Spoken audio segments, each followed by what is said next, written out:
Majority Report with Sam Seder. The destiny of America is always safer in the hands of the people than in the conference rooms of any elite. Sam Seder. They are unanimous in their hate for me, and I welcome their hatred. We must guard against the acquisition of unwarranted influence, whether sought or unsought, by the military-industrial complex. The Majority Report with Sam Seder.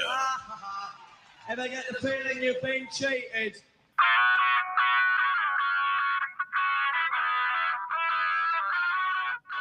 It is Monday, April 25th, 2022. My name is Sam Seder. This is the five-time award-winning Majority Report. We are broadcasting live steps from the industrially ravaged Gowanus Canal in the heartland of America, downtown Brooklyn, USA. On the program today, Sandy Jacoby, research professor at the UCLA Anderson School of Management, author of Labor in the Age of Finance, Pensions, Politics, and Corporations from Deindustrialization to Dodd-Frank. Also on the program today, fighting in eastern Ukraine intensifies as U.S. proclaims it wants Russia's military weakened. Meanwhile, it appears Elon Musk has reached a deal to buy Twitter. En France, Macron wins with half his previous margin in a major anti-Le Pen vote. Climate activist who set himself on fire at the Supreme Court has died.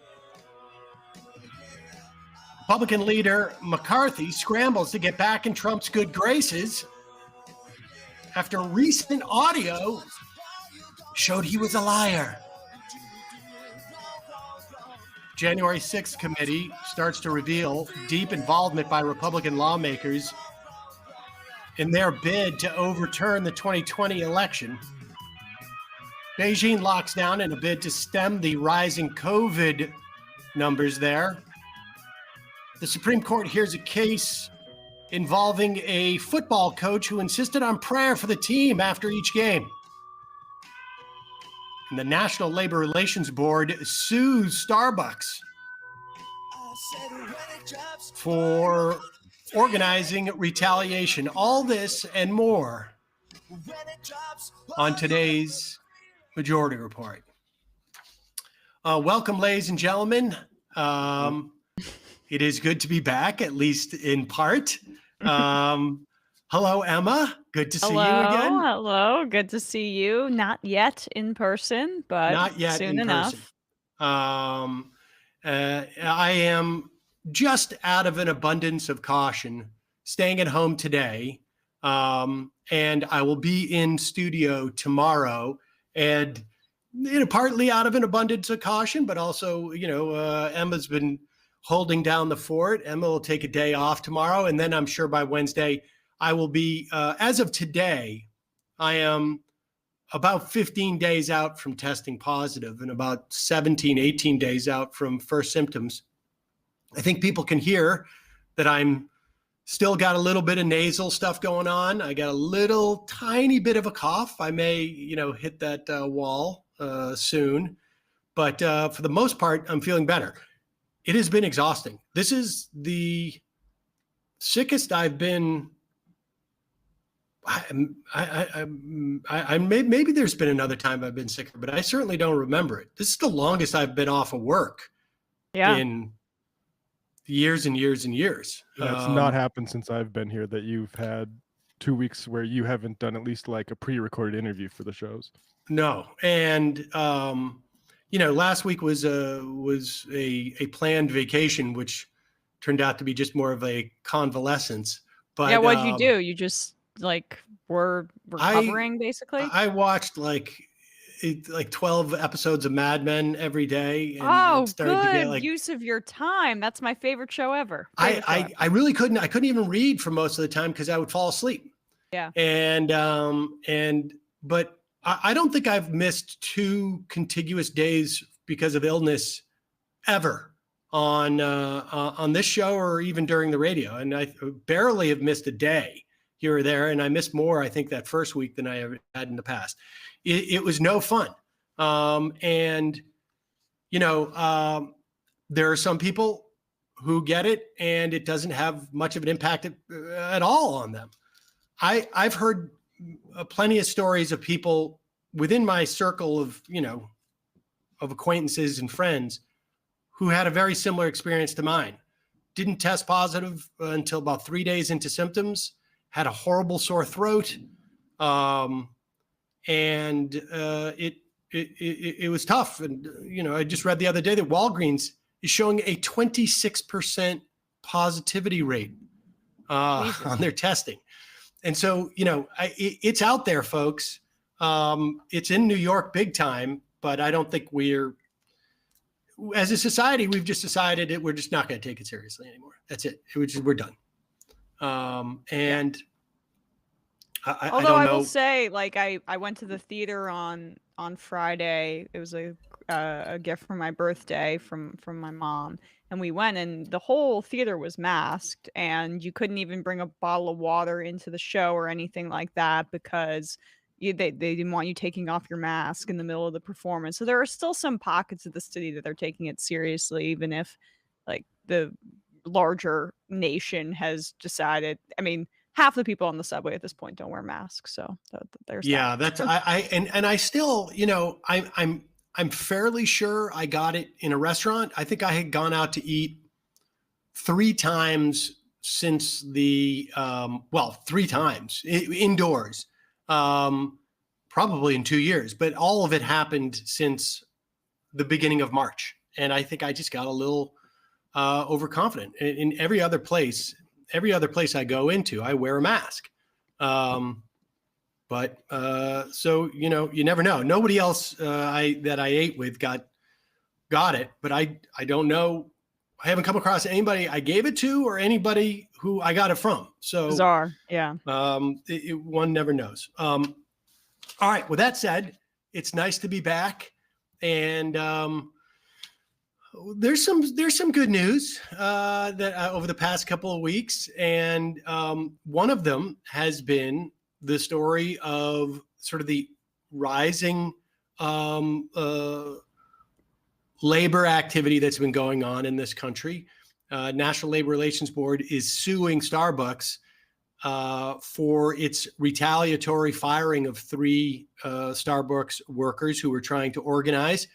You see the videos out there of Howard Schultz pleading with managers to please do something and stop the rising tide of unionization. And of course, the biggest, the most exciting story, of course, was what happened at Staten Island, where an independent union, the Amazon Labor Union, one of its heads, Christian Smalls, successfully unionized a couple of Amazon warehouses and essentially created a blueprint. Here is Bernie Sanders, and they're, you know, we've talked about how they were seeking more support from politicians in the run up to that election. Well, they're getting much more of it now, and so here's Bernie Sanders at a rally just yesterday alongside Alexandria. Yesterday? Yeah, I think it was yesterday alongside Alexandria Ocasio-Cortez, who also spoke, who, to your point, was the politician more directly called out by Smalls, the organizer, and she stepped up to the plate the second time around. Today, what you have done in taking on Amazon and having this facility here in Staten Island, the very first Amazon facility to unionize in the entire country, is an extraordinary achievement. You have taken on one of the most powerful corporations in America. They spent millions of dollars trying to defeat you. You are taking on one of the wealthiest guys in America, worth $170 billion and you beat them. And I'll tell you what this struggle is about. It's not just Amazon Staten Island. This is the struggle that is taking place all across this country. Working people are sick and tired of falling further and further behind while billionaires like Bezos become much richer.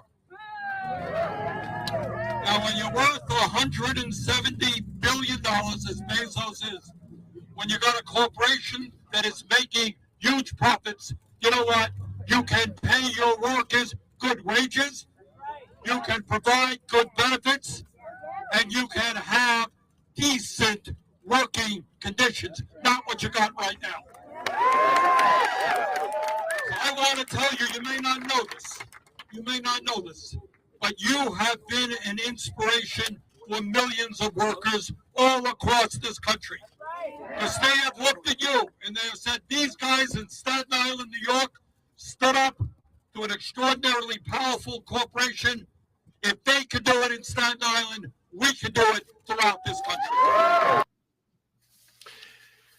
And, you know, the value of having politicians there before the vote, after the vote, is because it brings the press there and it begins to inspire people across the country, and it just simply creates momentum. It makes it easier for organizers. Ultimately, it makes it easier for them to raise money. It makes it, it gives them some sense of, or at least it projects a sense of strength in the organizing movement. I mean, so yes, these, you know, folks like Sanders and AOC and others were criticized for not showing up. And the good thing is that criticism supposedly is deployed to get them to react, and they reacted. And so they're there. And the other thing that's important in terms of just from an electoral standpoint, because obviously none of this happens without the grassroots organizing that really just was totally grassroots. There was there was some institutional support from some unions, helped out in terms of like providing some staffing and some resources, but this was very much a grassroots independent movement. But it does not happen in a vacuum. And Ryan Grimm wrote a piece just a couple of days ago that outlined what allowed for this victory. And that was specifically Joe Biden naming Jennifer Abruzzo general counsel of the National Labor Relations Board. And when she was nominated early on, this is I guess this is about 4 or 5 months ago, Amazon, under pressure, agreed to a settlement in which they agreed to allow workers to organize inside their facilities, just not on the shop floor, but in all the other places that workers inside a facility go, the union could organize. And quoting from Abruzzo, the settlement agreement provides a crucial commitment from Amazon to millions of its workers across the United States that it will not interfere with their right to act collectively to improve their workplace by forming a union or taking other collective action. Now, make no doubt about it, this is a function of this appointee by a Democratic president. And you can look back in Grimm's piece outlines some of the areas where this made a crucial difference. HuffPost reported that the union folks created flyers identifying the most prolific union busters who were in the warehouse. They would put stacks of the flyers in the break rooms throughout the facility, again, a function of this agreement, so that everyone could see them and know how much Amazon was spending to fly anti-union consultants in from around the country, because all of this stuff has to be filed. So Connor Spence told the HuffPost, Dave Jameson, who was an Amazon worker, that he would follow the consultants around the warehouse and handing workers copy of their Labor Department filings that showed that they were getting $300 per hour to talk to them. And he said it was a really powerful tactic because it showed that if Amazon was willing to pay $300 per hour to these people, that the union must have some power. And also, I mean, just Go a ahead. quick aside, George Shultz was, we played a clip of him last week talking about how the union is an outside forces coming in to disrupt their community and their family at Starbucks.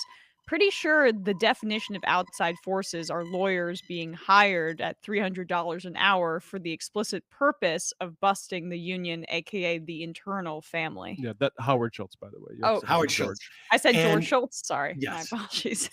And there was another story here that Spence told Jameson that there was one extremely effective female consultant who would chat up all the male workers. And the quote goes like this: all the guys in her department were in love with her. He said, the men defended her when union organizers called her out.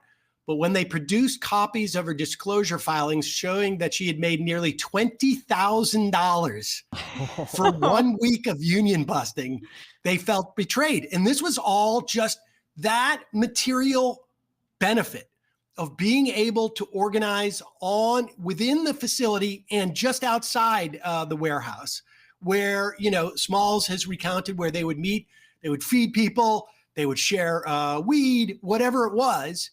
That would not have been able to happen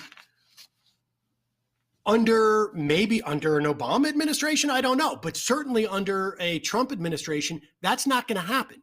Well, it didn't happen under an Obama administration. His NLRB was not as supportive. There was much less fertile ground. We talked about this with Alex Press again when you were out, and it's been jarring how much more supportive Biden's NLRB has been, even with like small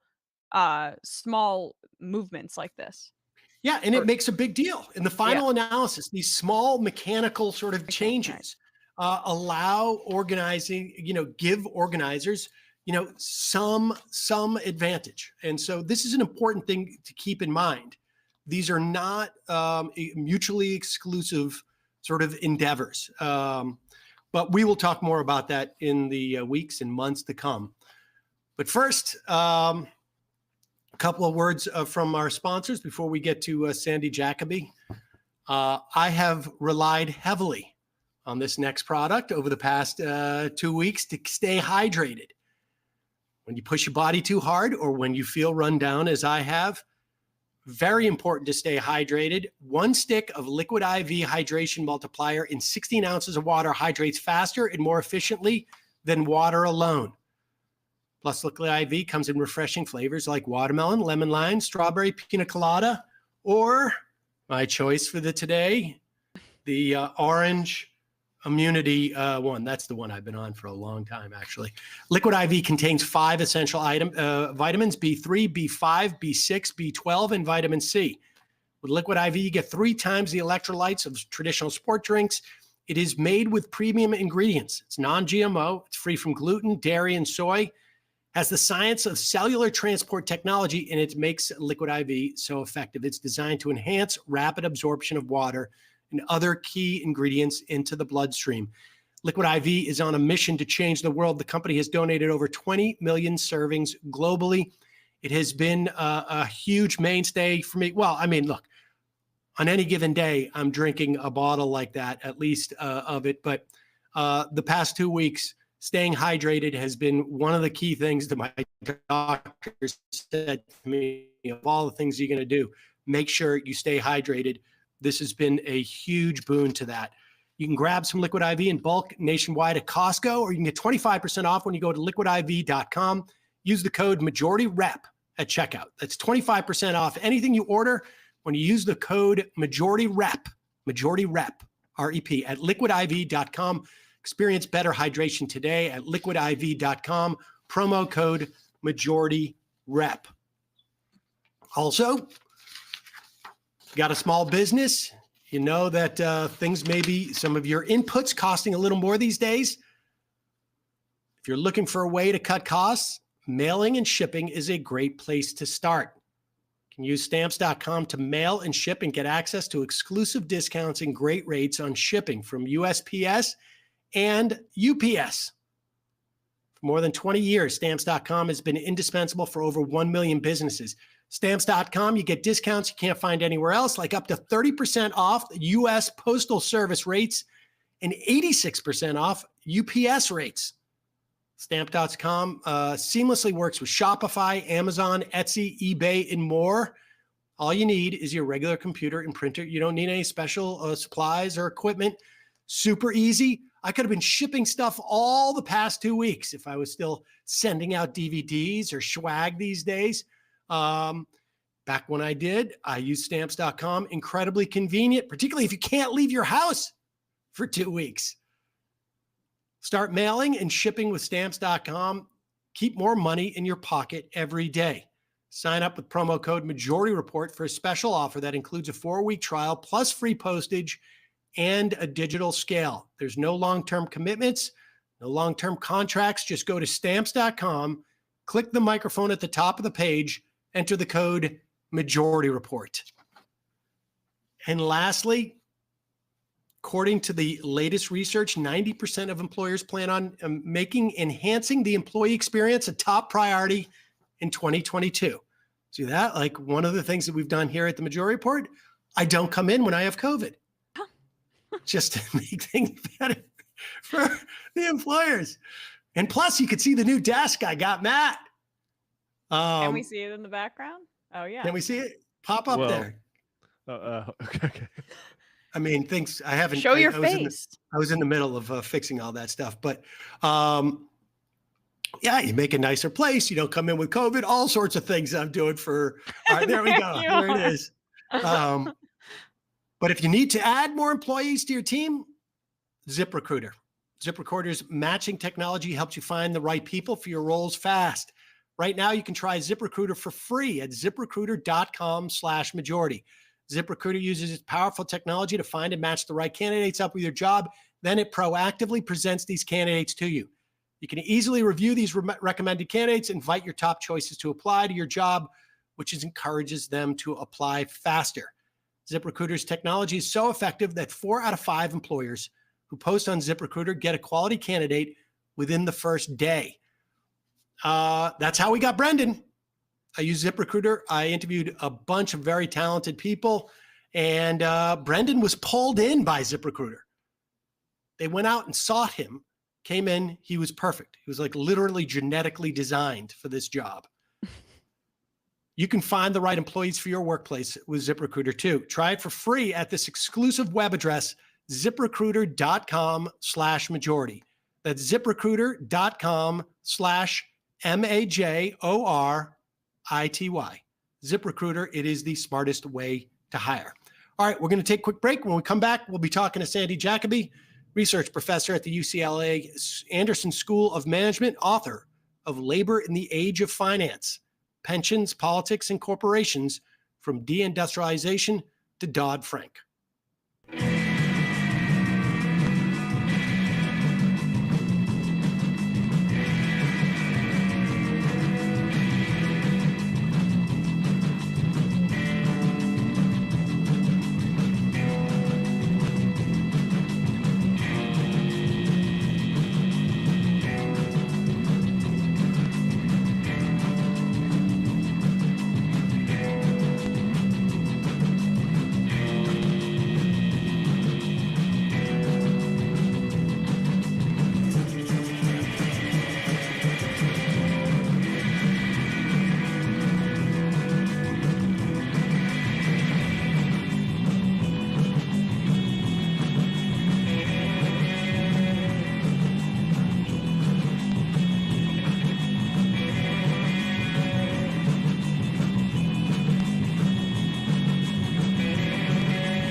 We are back. Sorry, we've had a little bit of technical difficulties. Joining us by phone, Sandy Jacoby. He's a research professor at the UCLA Anderson School of Management, author of Labor in the Age of Finance, Pensions, Politics, and Corporations, from Deindustrialization to Dodd-Frank. Sandy, welcome to the program. I'm here with Emma Vigeland. Hi, Sam. Hi, Emma. Hey, Sandy, how are you? Okay. So, Sandy, let's just start. There are basically, as you outline, three different eras of union financialization. The first is from 1890 to 1929, I guess, or so. Give us a sense of what that is, just so that we get some history going in, because the real things really start to happen in the early 70s. But let's start with that first era. Okay. Well, let me just first say that the way unions got involved in finance starting in the 70s was via their pension funds. And back at the beginning of the 20th century, there were no pension funds. And really the only time that labor got involved with finance was through labor banks. And they were many, you know.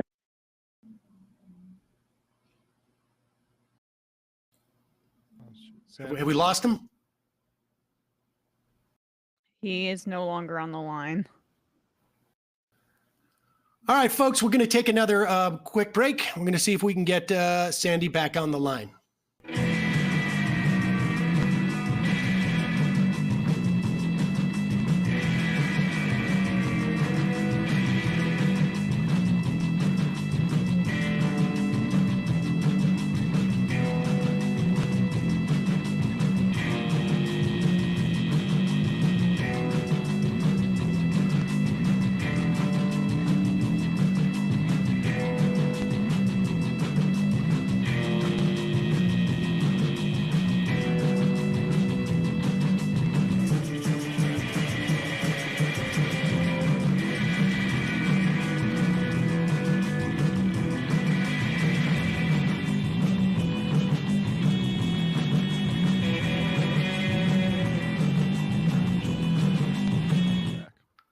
All right, forgive us. We had a little bit of connectivity issues. So, Sandy, you were telling us that, you know, when we talk about union financialization and their involvement in finance, it ends up being a function of their pensions in the 1970s, which is more or less the modern neoliberal era. But going back to the end of the 19th century, how did unions get involved in financialization? Well, back at the beginning of the 20th century, the way they got involved was through labor banks. A lot of individual unions set up banks for their members to use, which, first of all, the assets were never used for things like supporting anti-union companies. And the members, the people who utilized the bank, got low-rate mortgages. Problem is, most of those labor banks went belly up at the beginning of the Great Depression. The one main remnant of that era is the Amalgamated Bank, which was originally started by the Clothing Workers Union. So, and in the 1930s, labor was pretty much detached from the raft of financial regulation that was associated with the New Deal. And for, you know, the next 40 years, the area of finance was not one in which unions played. But unions negotiated these pension funds starting in the late 1940s. Sandy, let me just, before we get into the next era, why was it that the unions didn't get back into banking? Presumably following the New Deal, right? There's more protections for banks. The financial system's a little more secure. There's insurance. Was it just that they had gotten burned so badly in that time, or was there other obstacles? That's exactly it. They got burned really badly. They lost a lot of money. And only the best capitalized. sorry, only the best capitalized survived, a handful. Okay, fair enough. And then, and we should say, you cover that sort of that first era, or I guess those first two eras of union financialization in the first chapter, and the rest of the real activity, the financial activity by unions, starts to happen in the early 70s. What was it that made that caused the unions at that time to look towards getting involved in flexing their muscle through pensions or through other financial mechanisms? What was happening at that time that had them make this turn? Well, the 70s were the period when unionization really began to decline pretty rapidly, and unions and their friends were casting about for new ways to bolster their power to organize workers. And several unions and their friends woke up to the fact that unions had pension funds some pension funds over which they had direct control, and other pension funds over which they had some indirect control, primarily the state and local pension funds. And they said to themselves, hey, there's all this money, let's put it to work for workers. And that's kind of how it started. Let's talk about CalPERS, and is this the first, I guess maybe it's the biggest example of why there was a perceived power in having control of this kind of money? CalPERS has a lot of money, several $100 billion in assets today. They're kind of, how should we say, Janus-faced. On the one hand, sometimes they're willing to support union objectives. At other times, they behave like a capitalist investor because they want to increase the size of their asset base to pay pensions to public workers here in California. And on a number of occasions, starting in the 80s, labor went to CalPERS and said, we need your help. For example, when SEIU was pursuing the Justice for Janitors campaign, which was a huge success in the 1990s, it went to CalPERS and other public pension funds, who are the biggies, a lot of money they control, and said, listen, when you invest in a building, and pension funds own buildings, we want you to tell the people who manage the building to have what was called the responsible contractor policy, to treat the workers who are contract workers cleaning your building in a decent fashion and not to fight the union. And a number of pension funds adopted that policy and told buildings in which they invested, hey, you have to treat janitors and also security guards decently, or we'll pull our investments. So that's one way some of the pension funds help. I might add parenthetically. Just so that people understand, CalPERS is the California Public Employees Retirement System, and this is like this is a almost like an umbrella, right, for all public workers in California, where their pension funds go in there. Correct. Not all, but almost all. There's a lot of public workers in California, and many of them are unionized. So that was a root of influence that labor had over CalPERS. There were also union leaders who were trustees of CalPERS, as well as elected officials who were Democrats who sat on the board of trustees. So they had some influence. SEIU worked with friendly trustees to push things like a responsible contractor policy. How does a union have leverage over something like CalPERS? I mean, is it just simply they have allies, or is it Well, it's the tricky. union say we're going to invest? The way unions have You influence there? is through the trustees. Do you hear me? Yes.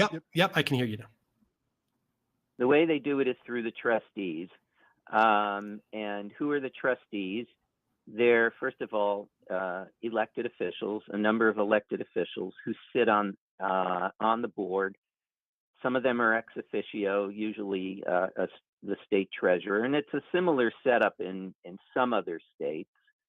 And then there are members of the board of trustees who are elected by the people who are in the pension plan. And sometimes those are union activists. So that's the way that unions have some influence over these giant state and local pension funds, with one proviso. It only works in states where unions are strong. So, and those are the blue states, mostly on the coast. In other places, it doesn't work like that. Like in Florida, the state and local pension fund entity, the equivalent of CalPERS, has 3 trustees: the governor, I forget, the state treasurer, and one other. Only 3. So one of those 3 today is Ron DeSantis, and he's not going to do anything to help labor. Right. And so so that was one sort of route. And CalPERS developed what you call the cookbook. Will you just explain to us what that is? I mean, it's more or less the what the I guess the recipe that the SEIU used in getting their Justice for Janitors initiative. No, that's not what it was. So remember, CalPERS is Janus-based. On the one hand, at times they'll help labor, but at other times they act like any investor, and as such, they want companies to give them more money through, to pay out more money to them. And that means they need to set up structures inside the company that will favor shareholders. So on the one hand, CalPERS was helping unions. On the other hand, it was putting in place policies within companies that favored shareholders, that increased their power in the company.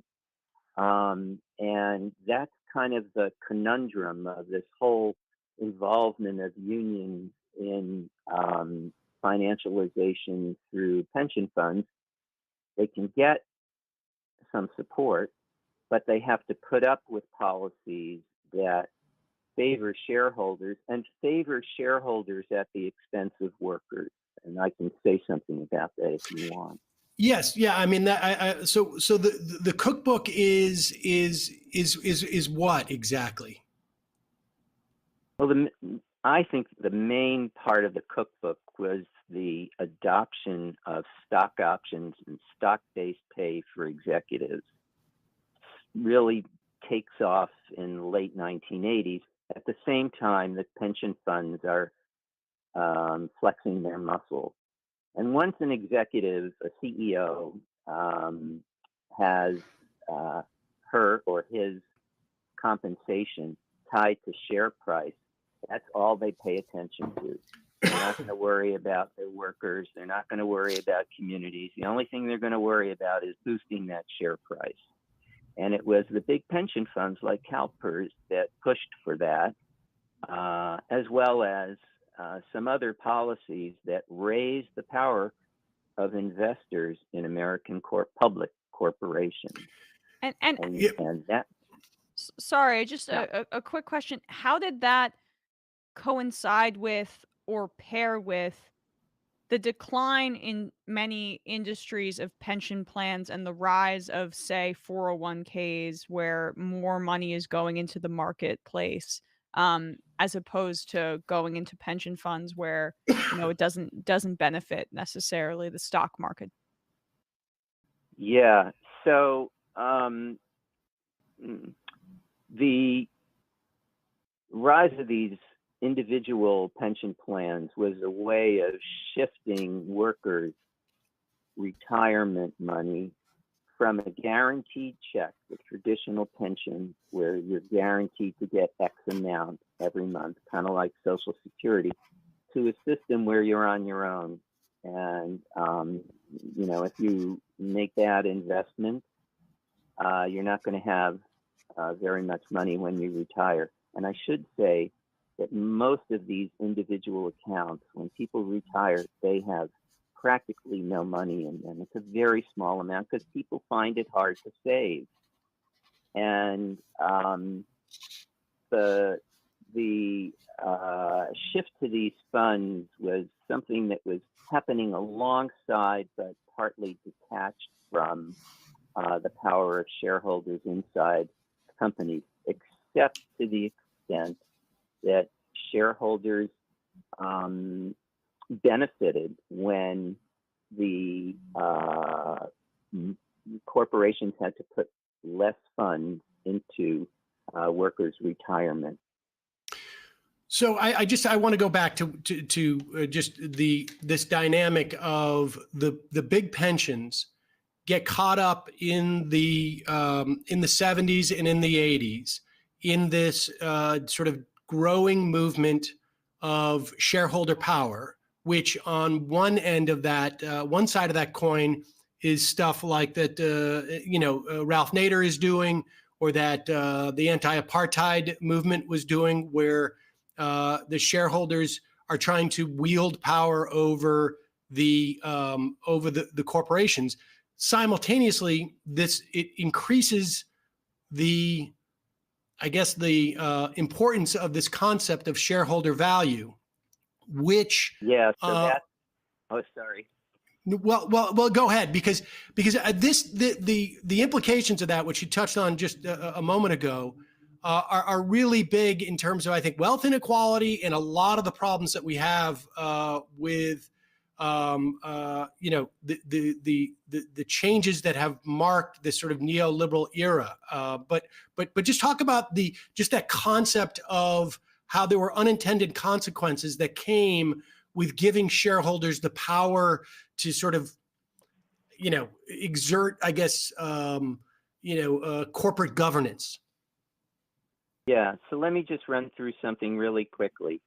One of the main aspects of financialization was the growth of stock markets. Stock markets are much bigger today than they were in the past.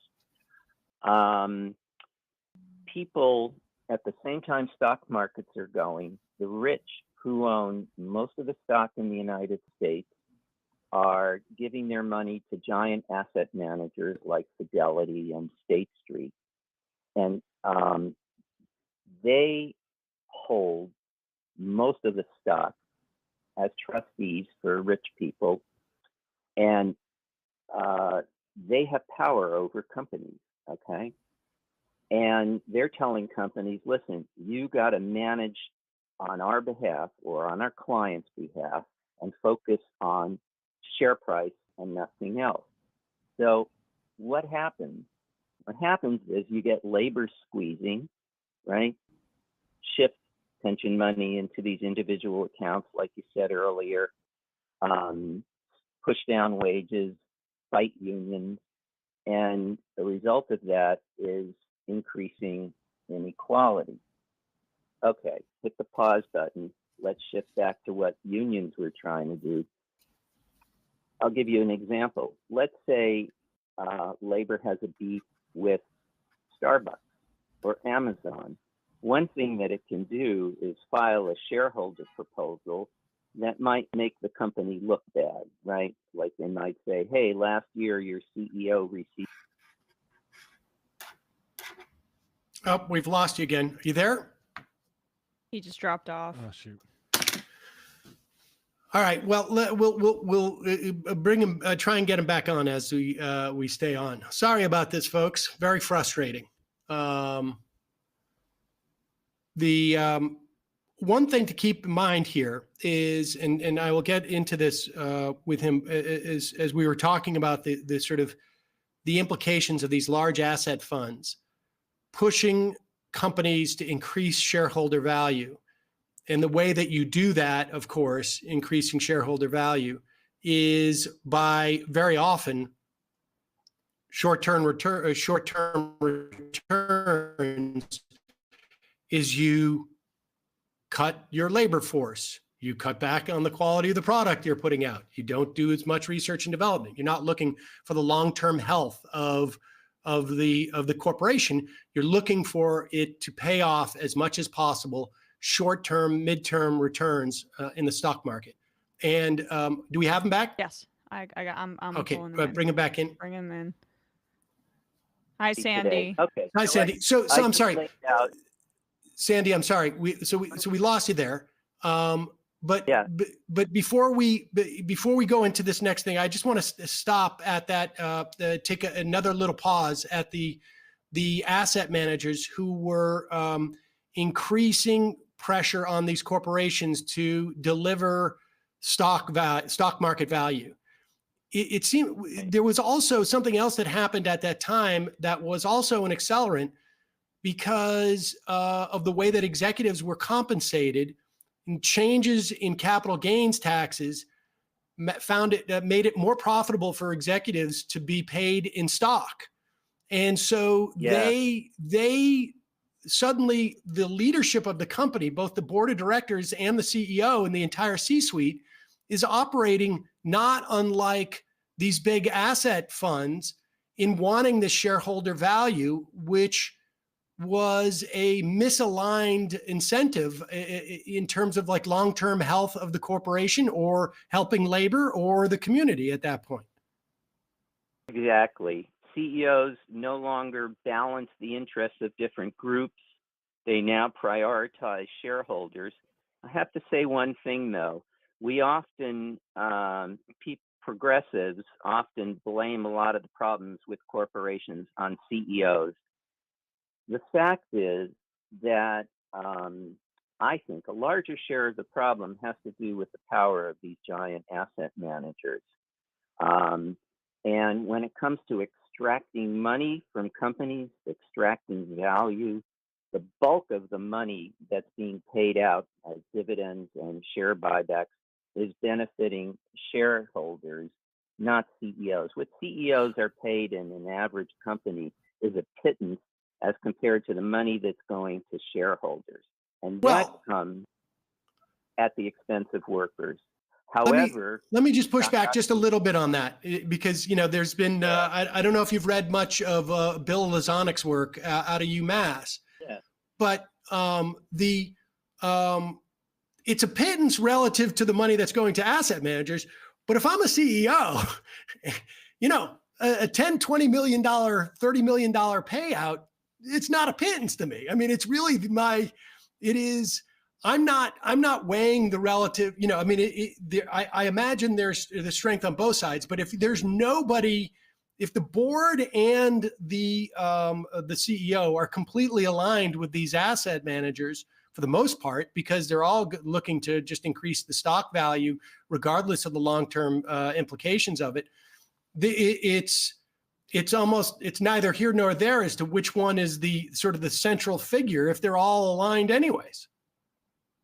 Yeah, but you have to go back to the first cause, and the first cause was when giant investors, including pension funds like CalPERS back in the late 1980s, changed the way that CEOs were paid and had them paid in stock, which aligned the interests of CEOs and these giant asset managers.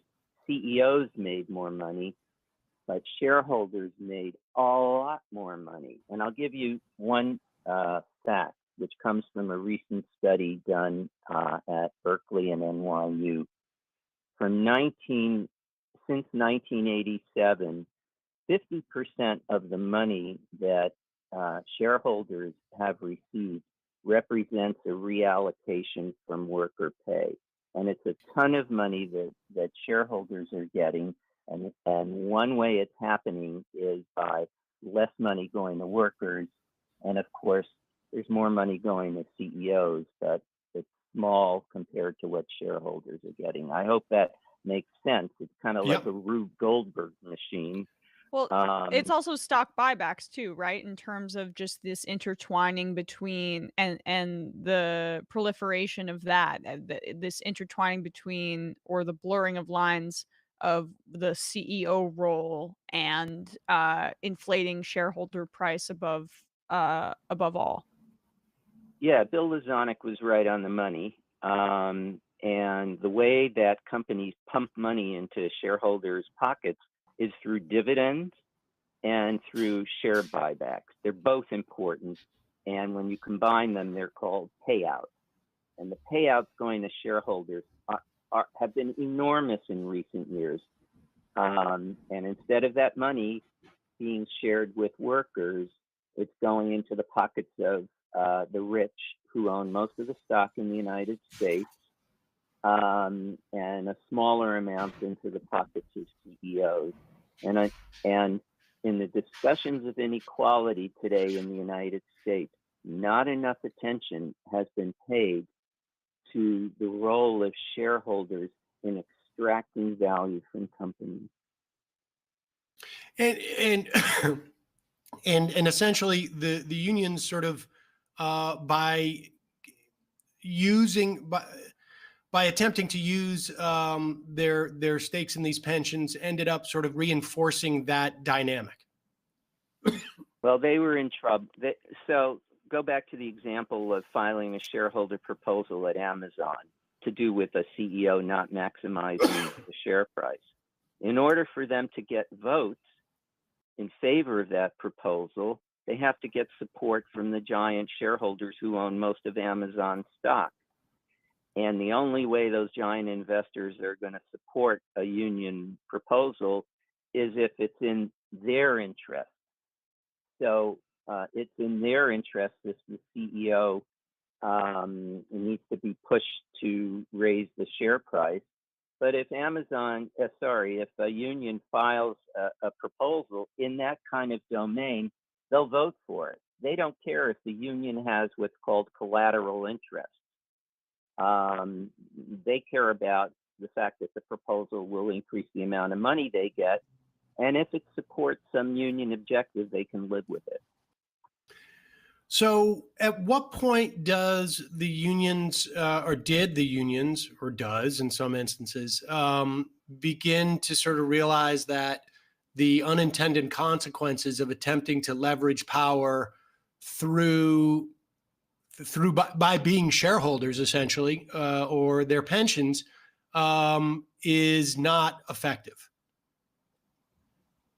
I'm not sure that labor is completely there, and I'm not sure. I don't think that they would necessarily agree with my analysis, because there are still some benefits from working with pension funds. And I'll give you a recent example based in New York, which is, there are these efforts now to organize Amazon warehouses, such as on Staten Island. And just the other day, the New York City and New York State pension funds said that they would withhold votes. That's another shareholder tactic, that they would withhold votes for re-electing two of the members of Amazon's board of directors. So there's a situation where unions are using their influence with pension funds in a progressive city and state as one arrow in their quiver to help them. Remember, this shareholder stuff that unions are doing is just another weapon that they have, another arrow in their quiver, and it still can help. But they have moved away from these shareholder proposals that require support from the giant asset managers.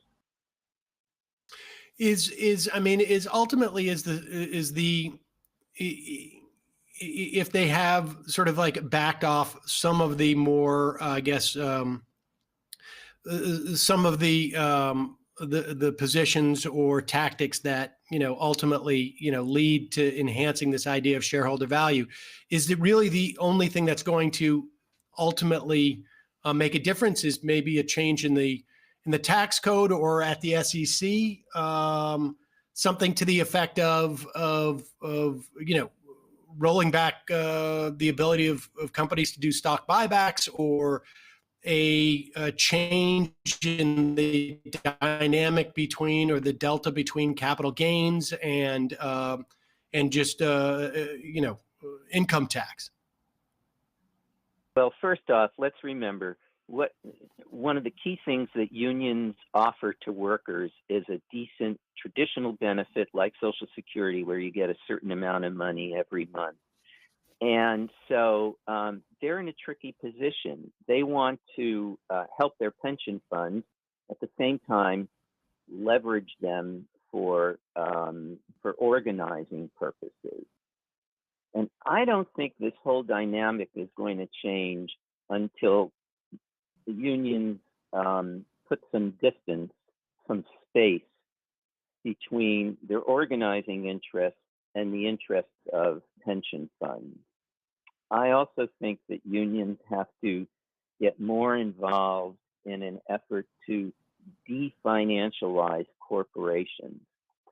And the Trades Union Congress in the UK, which is their equivalent of Change to Win in the AFL-CIO, earlier this year wrote a report laying out some ways that companies could be de-financialized, and they were immediately attacked by pension fund managers in the UK who said, no, you can't do this. It'll be less money for workers' pension funds. And the TUC pushed back and said, well, it's going to be good for workers, and yeah, you might get a little bit less money, but you can live with that. And as of now, and there's some proposals they put forth for de-financializing corporations. As of now, there are no unions out there that have thought about how the corporation can be restructured so that it doesn't constantly screw workers to benefit shareholders. So is it simply that dynamic that is the biggest obstacle here in terms of like decoupling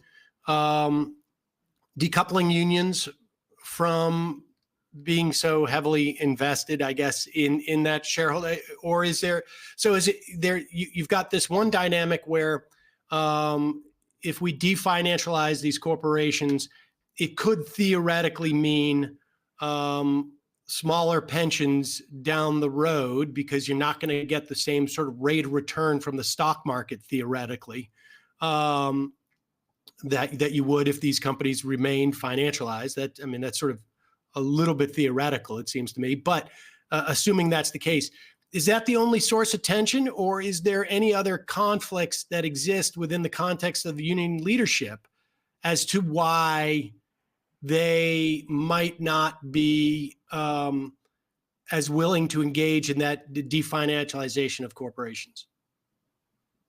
Yeah, well, so one of the things that has been proposed as a step towards de-financializing companies is to allow employees to vote for corporate directors, or even to put employee representatives on the board of directors, the German model. And Bernie Sanders, who you just heard from, and Elizabeth Warren put out some legislation along those lines. Well, traditionally, U.S. unions have been very ambivalent about having employees on the board of directors. They're comfortable with letting them vote for directors, but less comfortable with putting employees on the board of directors because, in their view, that aligns workers too closely with the interests of management and undercuts the union itself as a channel between the workers and management. So some of the proposals that have been put forth by folks like Bernie Sanders and Elizabeth Warren have parts of them that labor doesn't like, and that pension funds, many of whose participants are union members in blue states, also don't like. So CalPERS, when Bernie Sanders and Elizabeth Warren and more recently Joe Biden put forth proposals for taxing share buybacks, the big public pension funds came out and said, no, we don't like that. And that puts unions in a tricky position, right? Because a big fund like CalPERS has a lot of union members, and its pension fund is saying, well, we want to keep getting those share buybacks. And so unions are in a contradictory location, whether to push for the interests of the retirement benefits of their members or push for the interests of the unorganized. Interesting. Sandy Jacoby, research professor at UCLA Anderson School of Management, author of Labor in the Age of Finance, Pensions, Politics, and Corporations, from Deindustrialization to Dodd-Frank. Thanks so much for your time today. Really appreciate it. Thanks, Emma, and thanks, Sam. Thank you. All right, folks, going to head into the fun half. Before we do, just a reminder, justcoffee.coop, fair trade coffee, tea, or chocolate. That was what I was forgetting that whole time. You didn't were? do that once. I didn't do that Oh, once. no. Yeah, I'm so Folks, sorry. check out Just You did at least Coffee. one. Yes, you're right. I did do it at least once. I remember you doing it. Okay. Justcoffee.coop, fair trade coffee, tea, or chocolate. Use the coupon code majority, get 10% off. You can get the Majority Report blend. People love that coffee, and they are movement partners out in Madison, Wisconsin. Check them out. Also, we are now only like less than 3 weeks away from the big live show, right? May 15th? May 15th. Very exciting. Yeah. 2 p.m. in Boston. If you go to majoritylive.com, you can buy tickets. We will not be live streaming this, folks. I mean, we're gonna try and videotape it, but we're not going to be live streaming it. And believe me, if you have any opportunity to get there, you're going to want to go. I think there's still some tickets left. Wilbur Theater, big venue, beautiful venue. So check it out, 2 p.m. on that day. Also, amquickie.com. AM Quickie. You can get the morning news in email form, and it's quick. So check it out. Matt, what's happening in the Matt Leckian media universe? Yeah, on Left Reckoning for patrons this weekend, we had Brian Box Brown, who's a cartoonist and cannabis activist, on to fill us in on what's going on with the legalization process. So it's going slow in New York, but actually it's looking good on the antitrust front there compared to, say, states like New Jersey and I think Illinois is another one. We talk about how certain states are really like already sort of have the market cornered by several monopolies, and then other states surprisingly doing a little bit better. And so check that out, patreon.com/leftreckoning. We also talk about some wage theft issues going on at some of the big monopolies. So check that out. I think that's I think we're close in New York, aren't we? Yeah, I think so. But the nice thing is a lot of states like let the big monopolies get on the ground running first, and New York, the slow rollout is actually helping a little bit of competition as opposed to some of these states that just have like a few giant monopolies that are going to run it. Yeah, like Cureleaf. What's the other one? Cureleaf is the big one. Yeah. In New York, I think they said it's gonna maybe be operational by like the fall. Yep, that's what I've heard too. Yeah. And I also can't help but think that having Andrew Cuomo not in a position of authority is also going to prevent the, sort of some big monopolization. But that's just total speculation on my part. His fall from grace was directly responsible for how New York ended up with getting the good legalization bill that it did, because Cuomo's were much less, much more corporate than this. I am not shocked by that at all. All right, folks, 646-257-3920 is the number, 646-257-3920. We will take your phone calls. Yes, the lines are already open because we had that's how we got Sandy on the line, who sounded suspiciously like John from San Antonio. Maybe John will call in and talk And about address that. Yeah, he should. All right, folks, see you in the fun half. 3 months from now, 6 months from now, 9 months from now. And I don't think it's going to be the same as it looks like in 6 months from now. And I don't know if it's necessarily going to be better 6 months from now than it is 3 months from now. But I think around 18 months out, we're going to look back and go like, wow. What is that going on? It's nuts. Wait a second. Hold on for a second. Emma, welcome to the program. Hey. Matt. What is up, everyone? Nomi Key. You did it. Let's go, Brandon. Let's go, Brandon. Bradley, you want to say hello? Sorry to disappoint everyone. I'm just a random guy. It's all the boys today. Fundamentally false. No, I'm sorry. Women's Stop talking for a second. Now let me finish. Where is this coming from, dude? But dude, you want to smoke this 7A? Yes. Hi, me? This me? Yes. Is this me? Is it me? It is you. Is this me? Hello, is this me? I think it is you. Who is you? No sound. Every single freaking day. What's on your mind? Sports. We can discuss free markets and we can discuss capitalism. I'm gonna go start watching. Libertarians. They're so stupid, though. Common sense says, of course. gobbledygook. We fucking nailed him. So what's 79 plus 21? Challenge Matt. I'm positively quivering. I believe 96, I want to say. 857-210-501. 1/2. 3/8. 9/11, for instance. $3,400, $1,900. 6, 5, 4, $3 trillion sold. It's a zero-sum game. Actually, you're making me think less of it. But let me say this. Poop. You can call it satire. Sam goes to satire. On top of it all, Yeah. my favorite part about you is just like every day, all day, like Yeah. everything you do. Without a doubt. Hey, buddy, we see you. All right, folks. It's just the weak being weeded out, obviously. Yeah, sun's out, guns out. I don't know. But you should know. People just don't like to entertain ideas anymore. I have a question. Who cares?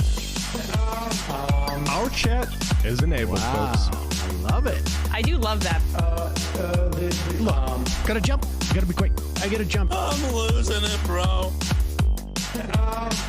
2 o'clock. We're already late, and the guy's being a dick. So screw him. Sent to a gulag? Outrageous. Like, what is wrong with you? Love you. Bye. Love you. Bye-bye.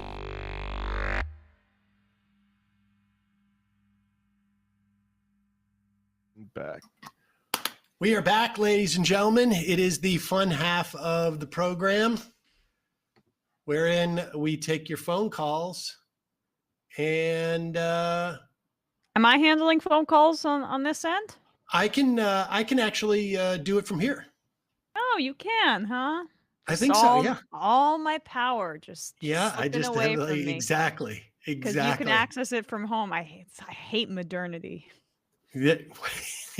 George There was Orwell George Orwell talked about this. Soon your podcast setups where you take phone calls, or people are going to be able to do it remotely. Oh God, it's This is very this- existentially depressing. George Orwell said that one of the things that stopped sort of especially reactionary young men for continuing to want to institute the Raj in India was that the telegraph and those sorts of technologies meant that it was more and more controlled from Whitehall, the UK itself, as opposed to like you were in control of all these Indian people. So sort of like the same thing. Interesting. I'm trying to figure out who's who in this scenario, in that analogy. Emma's the one of the nabobs in India, and and the telegraph is this new technology we got. Right. It's the phone system. Let's go to the phones to start it off. Calling from a 308 area code. Who's this? Where are you calling from? Hey, it is nice to hear from Big Brother Seder. Always watching. Kowalski! Under his eye. Yes. Yes. How are you? I felt compelled to call in to congratulate you on single-handedly defeating your personal pandemic. Thank you. Thank you very much. Yes. I mean, I don't know. I'm not convinced. I mean, I would like to think that it's going to be hard for me to catch it again, but who knows? I just figured you did this on purpose so the Boston show you could like pull mask off. Well, But, now I'm actually more sensitive to it than I think I was before. I do want to say you look like you've slept a lot, but not well rested. I'm sorry if that sounds like an insult, but I've been there with allergies. So, just wanted to also congratulate your crew. You have surrounded yourself with a lot of professionals who it seemed like they were getting a disproportionate amount of like harsh IMs lately, but yeah, they I seem to just have chose handled to those read those. fine. I have a sense that like Sam will get them too, and maybe doesn't read them, or maybe that's about me at least. He'll read them about himself. I have not gotten any IMs like that. So apparently you strike fear into a lot of antagonistic people. So if anything, just remember that. And then, shoot, I was going to give you a quick ag update. Midwest is doing okay. The Great Plains is a bit dry. We've been experiencing high winds. Combined with our drought, we've had Dust Bowl-like conditions, and if it wasn't for conservation programs, tree lines that are still remnants of the New Deal era, we likely would have had full-blown dust bowls, like mile-high dust clouds. But it was pretty incredible. The other day, we had visibility cut down to about a mile. There was so much particulates in the air. Jeez.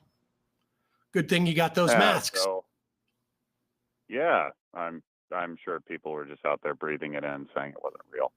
And then just to end things, we picked up a new piece of ground that we're farming for a guy, and it's situated right next to a irrigation canal. And I cannot think of a piece of infrastructure that a libertarian would hate more than a canal that crosses multiple states, or not multiple states, multiple counties, that feeds multiple different properties, that is completely regulated, and you have to be told how much water you can take out of it. That just seems like a libertarian nightmare. Yeah, wouldn't it be far more efficient if it was privately owned? I mean, of course, it can never be built. I mean, it's just so absurd. Yes, that does sound like a libertarian nightmare. I got to read more about that. Kowalski, send me an email about with a link to that. I'd like to read more into that. All right, I can do that. And well, I hope you all have a wonderful week. Goodbye. All right. You as Thanks well. for the call. Let's get to some sound. So I missed this whole thing where, first off, let me just say this. I'm sure maybe you've said this already. I don't know. This practice by reporters at the most important newspapers in the country, this has been going on for decades. Bob Woodward did this during the Bush administration. The idea Bob Woodward did this in the Trump administration. He did in the Trump administration too, but it started, he did this back in the Bush years too. Yeah.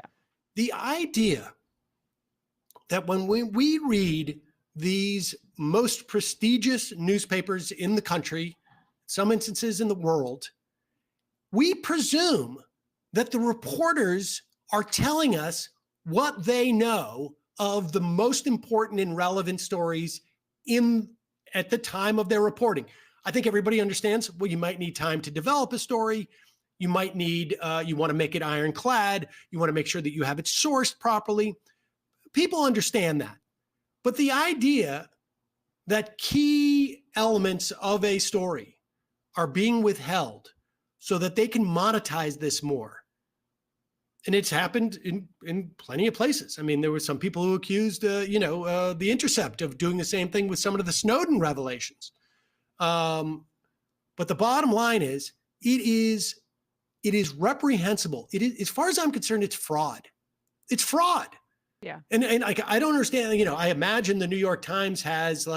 Yeah, I don't understand why they don't have some internal rules for their reporters, because it hurts their bottom line. Like, I get in the end they're able to release this information, have a first exclusive about it before it goes into the reporter's book, but they've got to crack down on this, because this is not something that I think is gonna I'm not convinced that they haven't figured out a way of making sure that it benefits them. Or maybe this is just some type of negotiating deal that they have with their top reporters. I don't know. But I mean, it is,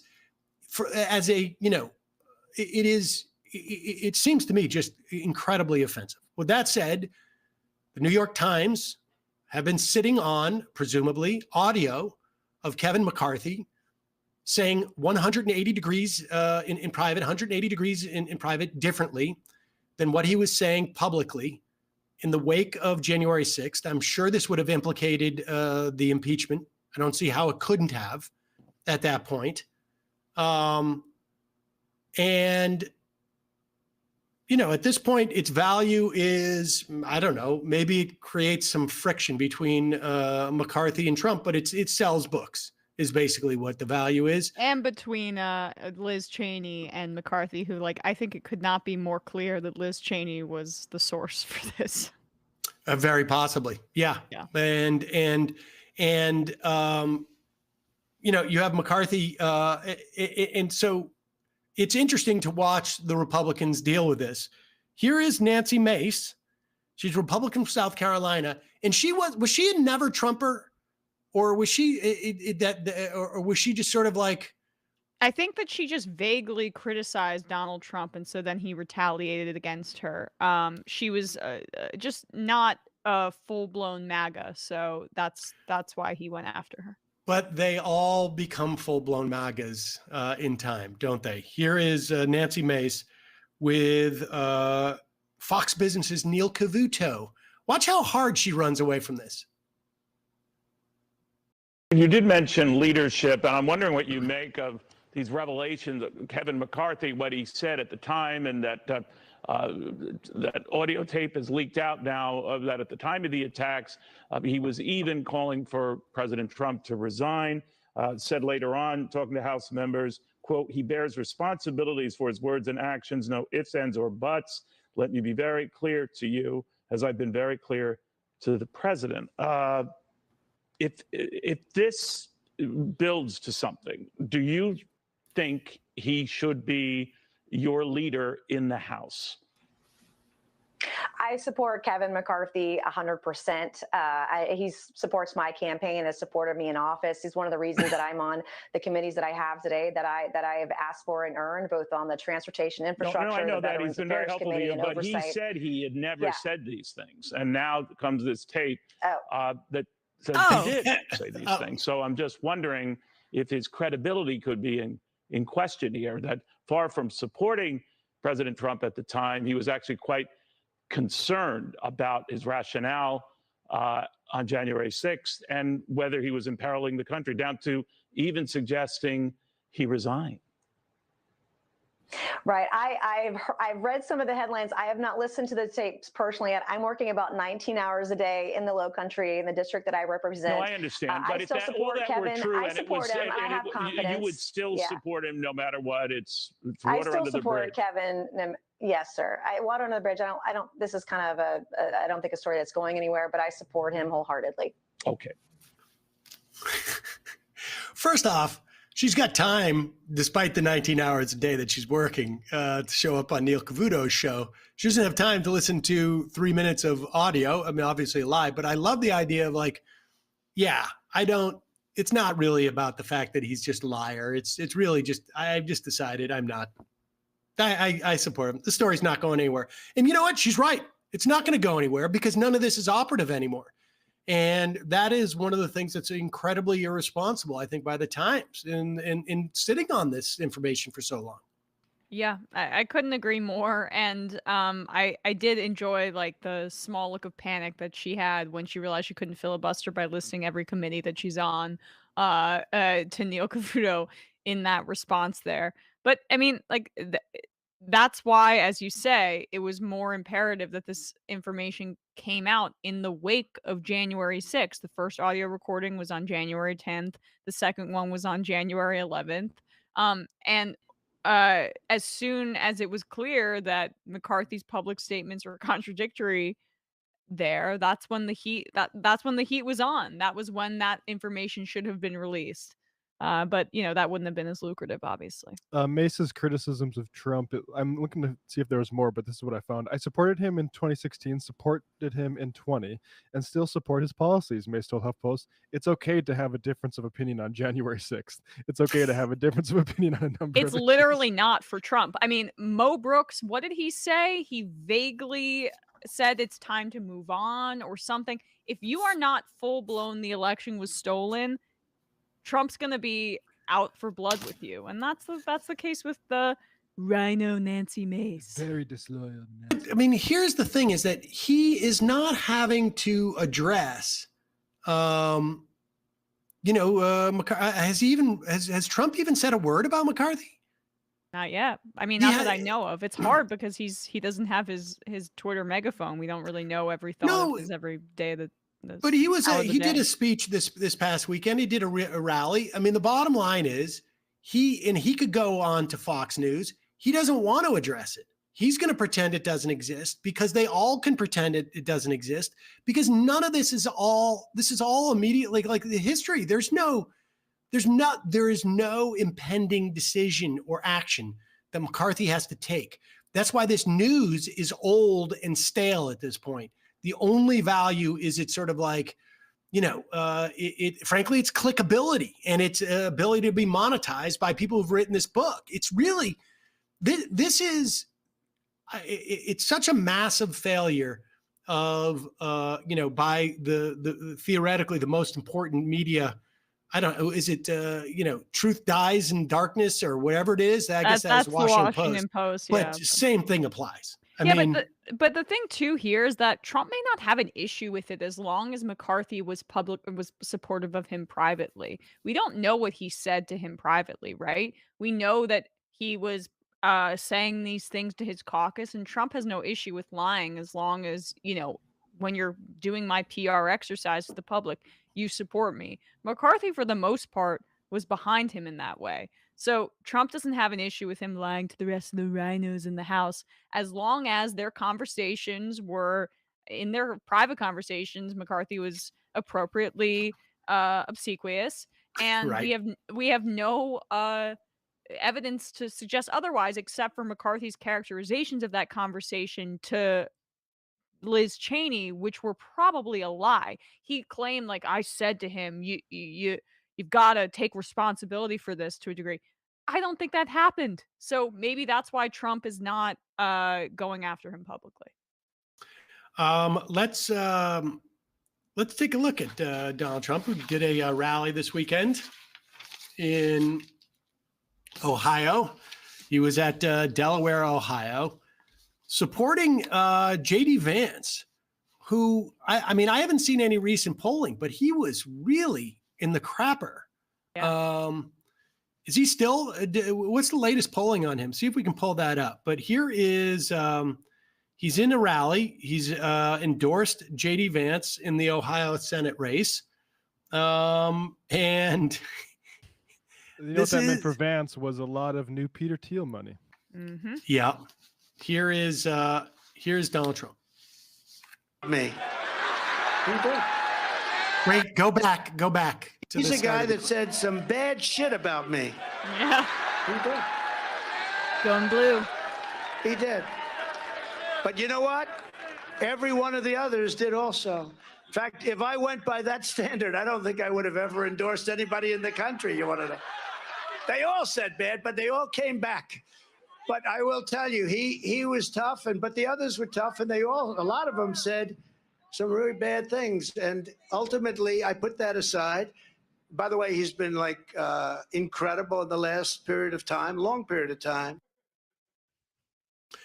You gotta appreciate a guy who's able to give an endorsement that is really I'm endorsing him, but in many ways I'm endorsing me. Yeah, he was incredible in the last period of time. It was a long period of time that he was incredible in, but it was a period of time that he wasn't so incredible, but he came back home to start being incredible again. Can we pull this up, Matt? This like private message that he sent to somebody. Sorry, keep going, Sam. Well, the amazing thing is that the how many of these people, these Republicans, have followed this exact same trajectory? Ted Cruz, Marco Rubio. I mean, vehement, never Trumpers. And the thing is that I don't know. In the event that Donald Trump is not our president in 2024 or 25, and JD Vance finds it, and Trump sort of ends up going away, JD Vance is going to be able to recycle his image in the same way that all these Republicans are able to recycle their image. There's such a thirst, not just by our media, but even by the leadership of the Democratic Party, to normalize these people and have them return home to some type of normalization. It really is just a failure of both the media and the party that is supposedly oppositional to Republicans to take advantage of these things. Well, they should take advantage of something like this. Like, this is a conversation. I forgot to put this on the show recently in sound, but this was this guy who was JD Vance's, I think, friend from college at Harvard, Yale. Which one did he go to? Doesn't really matter. But this is a screen in 2016 about Donald Trump. I'm not surprised by Trump's rise, and I think the entire party has only itself to blame. We are, whether we like it or not, the party of lower income, lower education white people. And I've been saying for a long time that we need to offer those people something, and hell, maybe even expand our appeal to working class black people in the process, or a demagogue would. We are now at that point. Trump is the fruit of the party's collective neglect. I go back and forth between thinking Trump is a cynical asshole like Nixon, who wouldn't be that bad and might even prove useful, or that he's America's Hitler. How's that for discouraging? So, like, just to make it abundantly clear how cynical this pivot is by JD Vance. There you go. I mean, maybe he just decided he's just turns out to be a cynical bastard like Nixon, and that I can live with.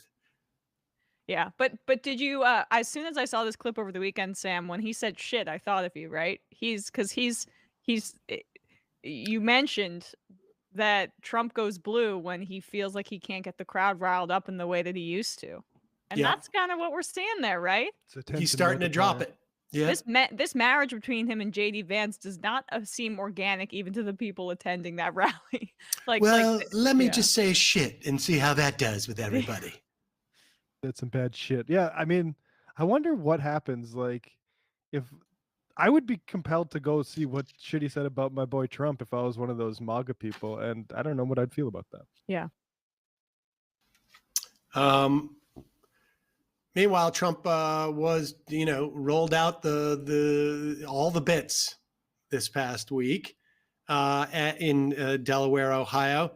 Here he is commenting on the footage of Joe Biden seemingly shaking hands with somebody who wasn't there. And he's got he's hired his entire team of writers to work on this one. We've never had anything like this, and we have a president right now, sadly, who has absolutely no idea what the hell is happening. He's shaking hands with the air. He's walking around somewhat bewildered. I'd say it's no good. And taking orders from the Easter Bunny, you saw that one? No. The Easter Bunny was a political operative.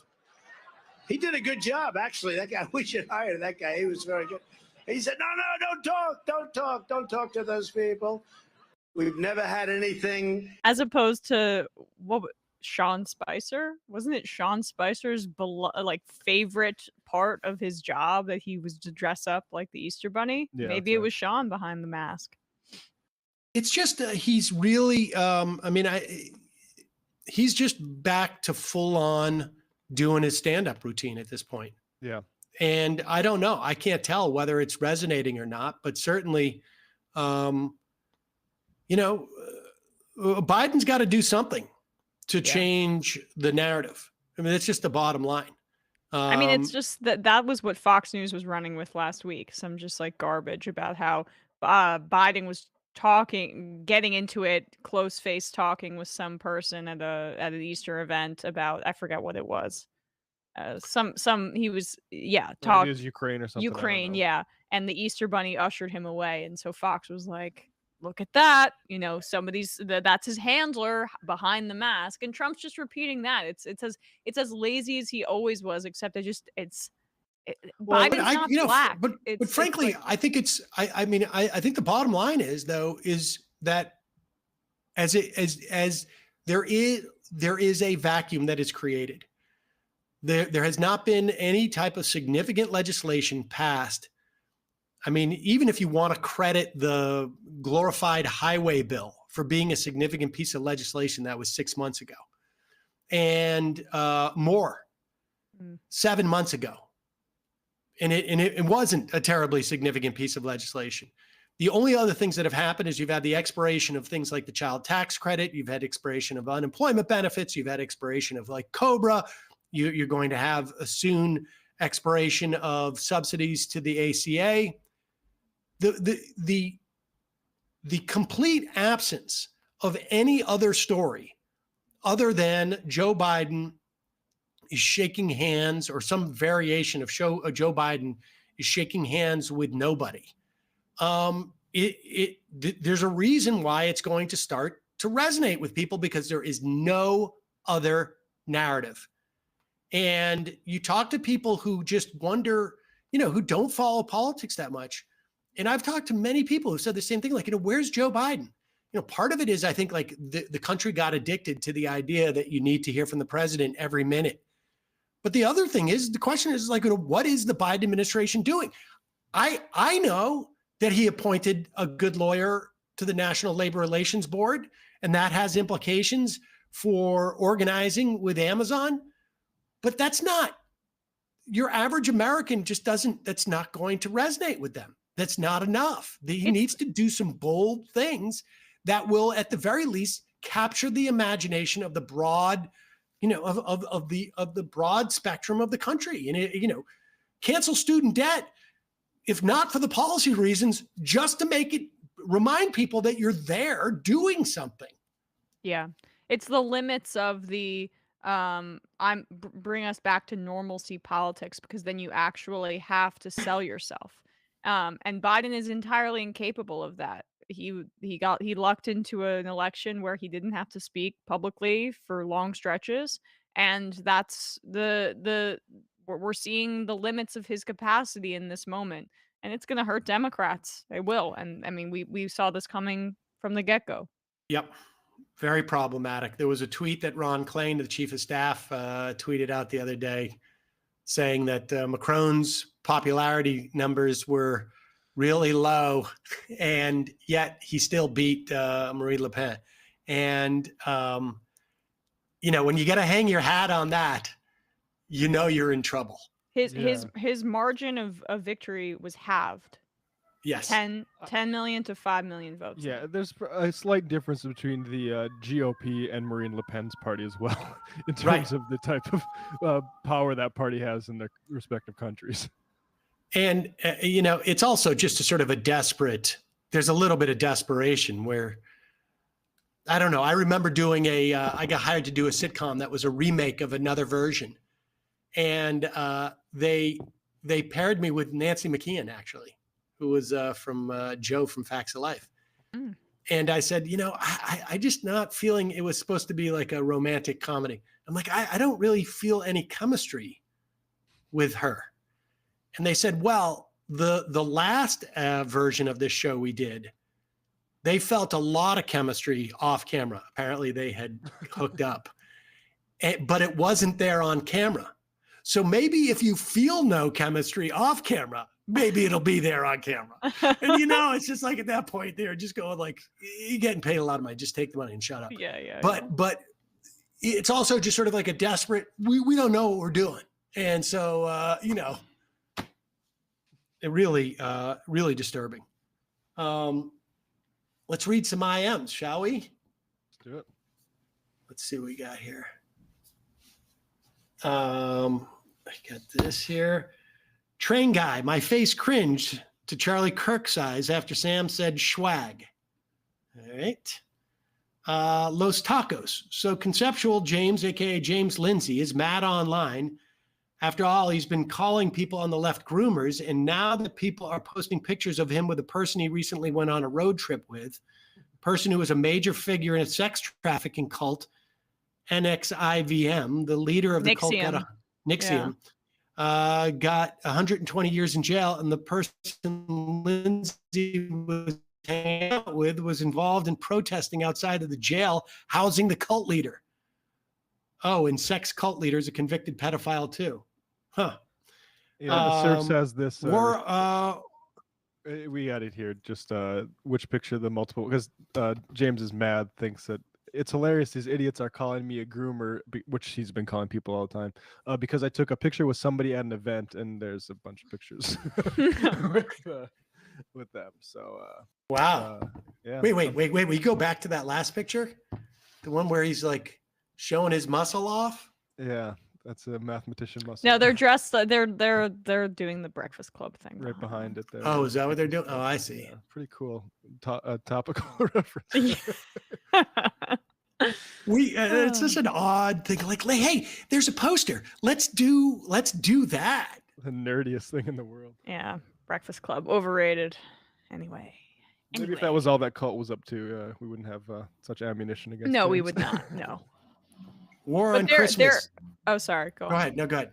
No, it's just these groups. It's the libs of TikTok and what's happened with that. It's inspired a lot of like these vigilante online accounts to do these kinds of things. I've seen that in some of these far right forums, they're posting locations of healthcare providers that provide gender affirming care and work with trans kids throughout the country, and they're posting maps of the locations of that. So look, this is someone's going to get killed. This is what the right wing has been doing for years. Bill O'Reilly, Tell her the baby killer. Focused on an abortion provider until he was shot dead. I mean, this is, Bill O'Reilly's, and you see Tucker Carlson do this all the time, sort of like, promoting, sort of like individuals and basically sicking his audience on them. And the idea that you are guaranteed anonymity if you've been sloppy about it online is absurd. It's absurd. Yeah. War on Christmas veterans. Sam, I know you can't stream the big live show, but can you return to your roots and sell DVDs of the show that we can purchase and be sent via mail? Feeling not nostalgic. No? Do you own a DVD player, Matt? Just want to ask you this. No. I do not either. Okay. Howdy, Emma, Matt, Bradley, and who's the Xer? Oh, right, Johnny. The apple tree guy. Just kidding, Sam. It's nice to see you back. Your crew held down the fort spectacularly in your odd. Oh, this is Kowalski. We already heard you say that in person. So, Cascadia ANFA. The main ways resettlement privatization is happening right now are out of the Afghan and Ukrainian crisis, in which the Bureau of Population, Refugees, and Migration is shifting an intense amount of effort away from existing underfunded resettlement organizations and toward private groups like churches and corporations. Happy to send a long email about this. Yeah, do. Rob from Dedham. Welcome back, Sam, and props to the crew for great shows the past 2 weeks. I had the Celtics in 5 versus the Nets, but it's looking like I was wrong. Unless ref Scott Foster can help, it looks like the Celtics could sweep tonight. Yep, I think they're gonna. You really do? I think Nets it's a tantalizing bet to bet on the Nets right now tonight. You're not saying don't do it. I wouldn't do it, no. I was thinking about it this morning. Sean from Maryland, I got CBD tincture from Sunset Lake, and it's amazing. I had really great sleep last night. Thanks for the rec, Emma. Oh, good. Yes. The sale is over now, but lots of great Seder products available over the 420 sale. Bradley's unrefined palate. Sam, did you lose your sense of taste? Did you eat any peeps? I did not lose my sense of taste or smell as of yet, and I hope that's the case. Tony, Sam, do what Biden and the CDC are demanding and get the hell back in the office. Do you want our economy to fail? I will say this. It did occur to me that, like, I don't know how someone who doesn't own their own business or have an incredibly forgiving boss would be able to deal with the COVID that I had anyways. I mean, there was no way I could go to work under any circumstances for the first 3 or 4 days. Yeah. And I was fortunate enough also that, my kids could leave the house and stay with their mom because, and fortunately, just by sheer luck, I got sick before I think I was contagious. Yeah. And, therefore I didn't give it to my kids. I didn't give it to anybody else. But I also, I'm pretty rigorous when it comes to testing, and I just kept testing and testing. I would imagine if the first couple of times people are testing, I mean, and to go get a PCR test is $150. The insurance won't cover it at this point unless you travel halfway across Brooklyn to get there. And so it really is stunning how we've just decided as a society, we're done. We're done recognizing the existence of this. Like the main effect that's had is, like, previously giant retailers would have these COVID policies where you'd be like fined to take off and you get paid time off. And since this new switch with the CDC and it's, endemic and we're all back to normal now, the incentive is, oh, if you're not feeling that bad, don't test and go get work because you need those hours. Yep. We have just given up on it. Yeah. Devoid really, caution, Sand. My son and his partner are going through their second round of COVID. That's after having it fully vaxxed and boosted, and they're young. Good to have you back. Emma Crew, so amazing to have you back, Sam. Please always prioritize health. Love you and the crew, but like the last caller said, there are many comments that actually shared how the cruise was managing without absence.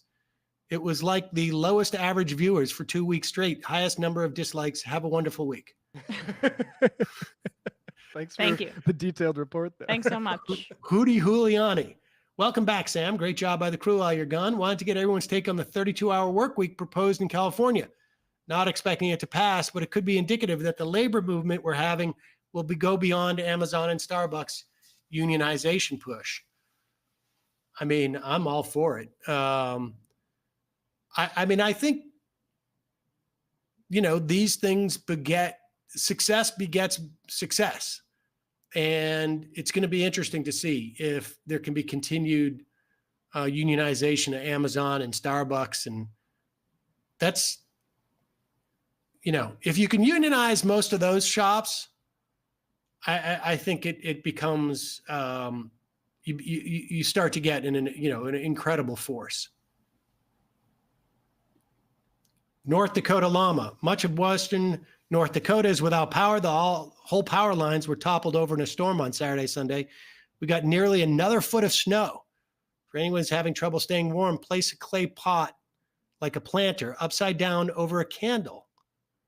This can work with a Dutch oven as well. It's a good space heater. Wait, a Dutch oven? Is that we had a different thing. It's a good space heater. As with anything dealing with flames, always be cautious. I didn't know that. Gosh, I hadn't heard about the power outage. That's horrible. You would think that the western North Dakota also where the Bakken oil formation is. So we should invest some of that oil money into more redundancy in the power lines.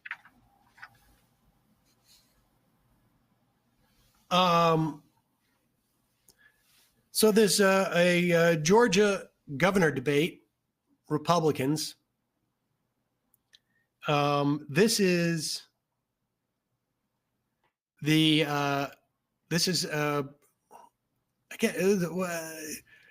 what would you call this? Like, how do you distract from maybe your own shortcomings? David Perdue, we last heard of, was the candidate who ran against John Ossoff in the 2020, or one of the 2020 Senate races in Georgia. There was a runoff and both candidates, the Democrats, won. Here is Perdue running against Brian Kemp. Frankly, if there was a way for both these guys to lose even just this primary, I would be in favor of it. But it's good to see them beating each other up. First off, folks, let me be very clear tonight. The election in 2020 was rigged and stolen. All the madness we see from the Biden administration, 2 million illegals, rising gas prices, unbelievable inflation, the brink of war. All that started right here in Georgia when our governor caved and allowed radical Democrats to steal our election. And because of that, he has divided our party and cannot win. What you're going to see tonight, unfortunately, is an embattled governor, a career politician, 20-year career politician, who's going to parrot his political handlers to distract you away from the fact that he sold us out and cost us the majority of the United States Senate. I'm proud to have President Trump's endorsement. Yeah, career politician versus just a senator who used his powers to insider trade, Yeah, allegedly. Like, this guy could not look any more like a career politician. Yeah. I just don't understand how, like, he's saying that this guy's been a career politician for longer than he has. Wasn't his dad also a politician in No, his parents were school teachers, so. But But he he is was- the cousin of former governor of Georgia and former U.S. Secretary of Agriculture, Sonny Perdue. Okay, First Sonny cousin. Perdue. Okay. Oh, he's just a cousin. Okay. Yeah. I honestly, whoever I think can win that race, who will divide the Republican Party, is who I would root for in that situation. But their relentless Trumpification, it's not even that, you know, and I've said this for years, that the Republican Party had built the suit that Donald Trump fit in. It wasn't like they've all been Trumpified. Donald Trump was just simply the natural progression of the Republican Party. But what's fascinating is that they've all adopted his aesthetics now, too. Yeah. And It's also not- they know what they're doing too. I mean, when he opens with that remark about how the government or how the 2020 election was rigged and stolen, like you can see them just after this debate is over, just completely dropping that pretense and backslapping and being like, yeah, you know, it's all in good fun. Got to appeal to the base. That's really how how cynical I think they are about this. But I don't think they'll have that much of a chance to backtrack, because this is the thing that's become quite clear, is that they, you know, I was saying this back in 2015, they created a monster. Frankenstein is now running through the village, and instead of chasing him, they're all just running alongside of him. I mean, they have no power to put this genie back in the bottle. It is over, and they know it. So I guess we're rooting for David Perdue, right? Because Kemp would be less vulnerable as an incumbent, more name recognition, and Stacey Abrams could take Perdue to task. I don't know if there's more resent towards Kemp than, but Perdue seems like such a stiff that I think it would be. I think it would be worth it. I think Perdue is probably the guy we want, right? I think so. Yeah. That's the horse I'm backing in Pied terms Piper of, this up. let's go. Exactly. Worked out so great in 2016. Hey, I still remember Todd Aiken, so it can work. let's talk about Marjorie Taylor Greene. Let's. A lot of people want to make her out to be a fringe member of the Republican Party. And I think it's a real mistake. I think it's a category error, frankly. I mean, she is one of the top, if not the top fundraisers in the Republican Party. Like, I don't know how you could be less fringe. It's certainly not like her beliefs have warranted, her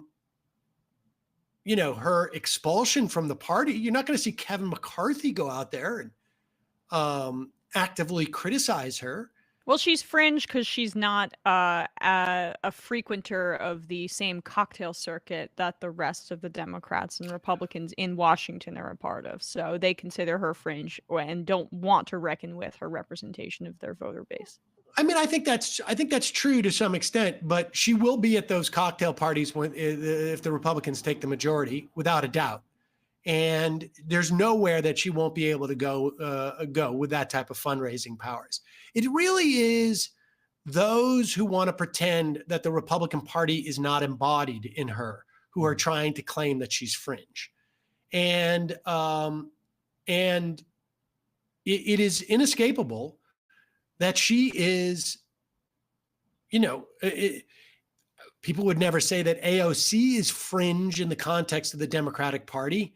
And frankly, I suspect that Marjorie Taylor Greene's issue set, policy proposals, are far more aligned with the Republican leadership than AOC's is with the Democratic leadership. Mm-hmm. But like AOC, she is a fundraising powerhouse. And that's going to make a big difference when they get the majority.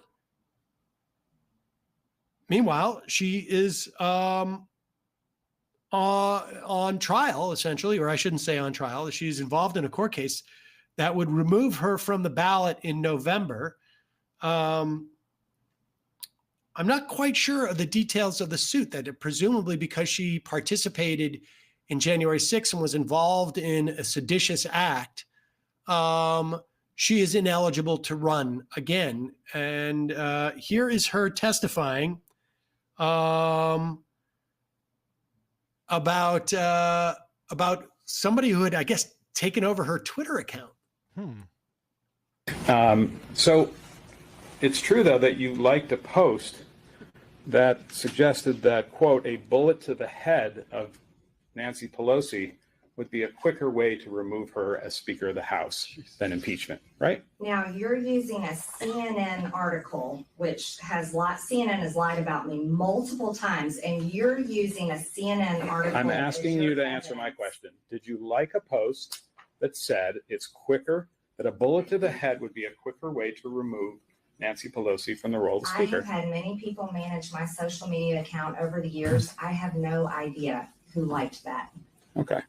Are you testifying under oath it wasn't you? Just want to be clear on that. I am testifying. I have no idea who liked that comment. Fair enough. It could have been you. Right? I am telling you, I do not know. She's answered the question. Go ahead. Next question. But the next question deals with something she actually said. Do we have that other video of her? Yeah. But I mean, I think that, like, she didn't answer the question. No. She says, I don't know who it is. And then his question is, so it could have been you. And she didn't answer that. Because if she is one of, let's say, 30 people who have access to her Twitter account, which of course, we all do that. She's a congressperson, presumably her staff or something like that. And, I mean, look, it could have been her. No, of course it was. But all right, but here's the next question. For any of them? I do not remember. Not any of them? No. Okay. And you spoke to some people about those demonstrations prior to being sworn in as a representative from the 14th District, right? I don't remember. And you spoke to some of those people after you took the oath on January 3rd and before the 6th, right? I don't remember. Did you speak to anybody in government about the fact that there were going to be demonstrations in Washington on January 6th? I don't remember. We were mostly reading information about election fraud, and people signed affidavits about what they'd witnessed with voter fraud and preparing to object. That was pretty much all I remember doing. Right, pretty much. But your testimony as you sit here today under oath is that you didn't talk to anybody in government about the fact that there were going to be large protests in Washington on January. I don't remember. I don't remember. Yeah. She's also asked at a later point, she was asked like directly if she thinks that Nancy Pelosi is a traitor to our country, and she says, I didn't say that. And then the basically the quote is read back to her. So she's walking a tightrope here. Yeah, I mean, she's very worried about perjuring herself. I mean, that's the bottom line, is that she knows that the January 6th commission probably has a lot of information that could answer each one of those questions very specifically. And she doesn't want to say yes, obviously, because she wants to stay on the ballot. She doesn't want to say no because she doesn't want to be charged with perjury after the fact. And the January 6th committee apparently is starting to roll out some of the stuff they have about the involvement of lawmakers in January 6th. And so it's going to start to get, I think, a little bit ugly. It is just sort of shocking that she can say, I mean, do we know how many times she said, I don't remember? I mean, in that clip, she just said it about 10 times, but throughout all her testimony, it really is, it's stunning. For the amount that she attacks Joe Biden for being senile, I mean, I was about to say, right? I want to do some brain force or something. Something wrong with her cognitively. I don't remember. Within the context of like, I don't know. We'll see if there's if any of the chickens come home to roost for her, but I doubt it. Meanwhile, Steven Crowder, you remember Megyn Kelly? She was on Fox, and then she got hired by right? NBC. The moderate, right? The moderate, yeah. Yeah. She got hired by NBC. I think she was Sorry.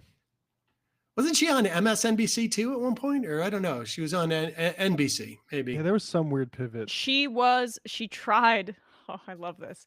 She tried to be a daytime talk show host. Oh, yeah. And she tried to exude warmth. Right. Then she tried to do mornings. Yeah, something like that. Do some That's what you're in the mornings. You're supposed to be peppy and fun and relatable. And now she's just kind of forgotten, right? Yeah. Well, forget about that. And here she is on the Megyn Kelly show on Sirius XM, where she talks to luminaries and other such figures. Here she is talking to Cold Feet Steven Crowder. Right now, we're looking at children on puberty blockers, right? We're looking at men beating the hell out of women in biological men beating the hell out of women in their own sports. What is next? And I think that's a very important question. It's not a logical fallacy to say a slippery slope. We are on a slope, period. If the left has their way on this, I think it's a fascinating question. Where do we go? Because I've talked to a lot of gay and lesbian friends who have said, like, I don't totally get why the T is at the end of LGBT, and the Q and all. Right. Like, the interests aren't necessarily aligned. And in fact, if you look at like the trans activists, like the crazy trans, not like normal, like whatever, but the crazy trans activists are so vicious, and they're basically kind of doing conversion therapy on young gay men. Instead of, you're not gay, you're trans, you're secretly a girl. It's better to be trans than to be queer, than to be gay. Just say that you're a girl, and then you can get rid of that whole gay thing. And we're seeing more and more of this. Abigail Shrier writes about it in her book. I've had lots of people on the show talking about it. So there is a question about whether the interests of the gay community are aligned in the way that GLAAD would have us believe, and whether GLAAD's lost the real scope of its original mission. Well, luckily we have Megyn Kelly to tell us what GLAAD's mission should Who be. better than Megyn Kelly and Steven Crowder? Yes, Steven Crowder, who's well known for protecting the interests of the gay community. It is, I mean, it's fascinating that the idea of trans athletes what did they find in Kansas? That there was one 12-year-old. There was one, or at least maybe we're mixing things up, but in Utah, the reason that the governor vetoed that bill, but then they overrode his veto, was because there were 4 trans athletes in the whole state and only 1 trans girl competing. 1. Yes, and I think it was in Kansas that they found there was just one 12-year-old, trans athlete. I mean, it is amazing how it is completely. They have been able to make it the only thing that matters in their world, regardless. And also to talk about the slippery slope, like what's the next step in this slippery slope, aside from like the idea that there is some type of industry that is converting gay people into trans people, which is absurd. But I'm curious as to what is the slippery slope that people are concerned about? That men and women will no longer mean anything, that there's the feminization of men, and that it's going to affect our national security, because look at China. I mean, that's what Tucker Carlson's been on about. But like, I don't want to let her off the hook, even not saying that you are, but I just want to hammer home how crazy what she just said was. She said that gay people are presiding over conversion therapy, like what Trans conservative people Christians trans for people are trans people, for gay people, trying to rope them into their lifestyle. I mean, that is the panic that they try to imbue in all of this, is that your kid's going to be like them too, because they're recruiting. You have a gay kid, you might be more accepting of that kid than you were 20 years ago or 10 years ago when I was on Fox News and saying why that was wrong. And now I've decided I have gay friends who are undoubtedly TERFs, who hate trans people and think J.K. Rowling's writings about this make a ton of sense. Like, that gives me credibility in this space. That is bonkers. That is nuts, and that is just not anything close to what's happening. But and to think, this is the woman that we relied on for all the insight into the fact that Santa Claus was white. Yeah. Well, that's one thing I'm curious about, like her mythological creature analysis is, what does she mean when she says, not like those normal trans people, but the super vicious trans activists? Like there's a bunch of suicides of people being bullied by trans activists. This is not a real thing at all. It reminds me of like super predators or something like that. You're trying to create this image in people's head that, oh yeah, people just won't let me be a man because you got gangs of trans people trying to get you on the road to transition. It's ridiculous. It's also hilarious, the idea that anyone associated with the conservative movement in this country would try and project that they are in some way on a mission, even as twisted as the way that she's laying it out, in protecting gay rights and gay lifestyle. Yeah. I saw this tweet. I for the life of me, I can't find out who tweeted it, but it was a speech that George P. Bush gave. This is Jeb's son.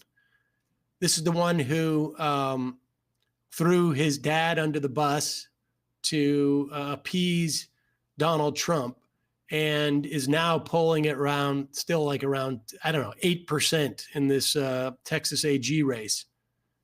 But he had this to say, which is fascinating. A state like Texas has the right to protect itself. So whether it's the issue of life, whether it's the issue of marriage, Texans should decide its own future. I know what he's talking about when he talks about the issue of life. That is, we should be able to kill whoever we want. The state should be able to kill whoever we want. And we should also be able to imprison women or doctors who attempt to maintain autonomy over their own bodies. But what's he talking about with marriage? He is talking about, and this is where they're going next, he's talking about states having the right to deny gay people the right to marry. Yep. That's, do not kid yourselves, folks. This is on the docket.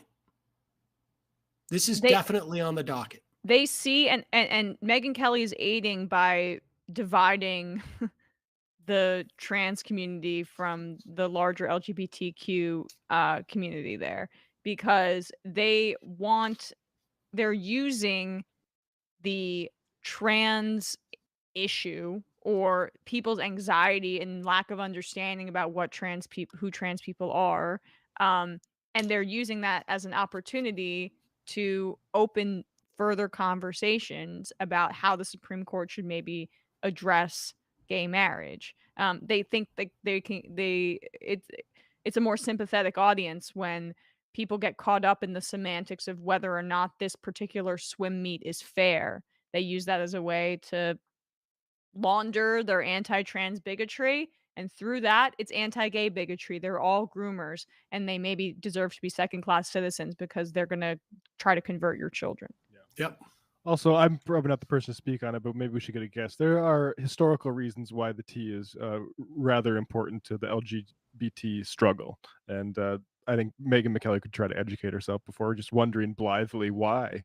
But like her cocktail friend, gay friends, Yeah. don't necessarily see that. I mean, like, that is what this is. She's a wealthy person with a bunch of other wealthy people, might know a gay person or two, and they're not connected with like the larger activist struggle, and she's using that as an example. Murray the Orc. It's actually got my blood boiling listening to Kelly and Crowder, two people who are potentially the absolute worst their genders have to offer, discuss whether or not us trans people belong to the community that we created. Every right that the LGBTQ community has is a result of action by trans women. This is why queer history needs to be taught in school. Yep. Nicole from Buffalo says the history of transgender and queer people are historically and materially aligned with anyone who tries to convince us otherwise, trying to employ a divide and conquer strategy.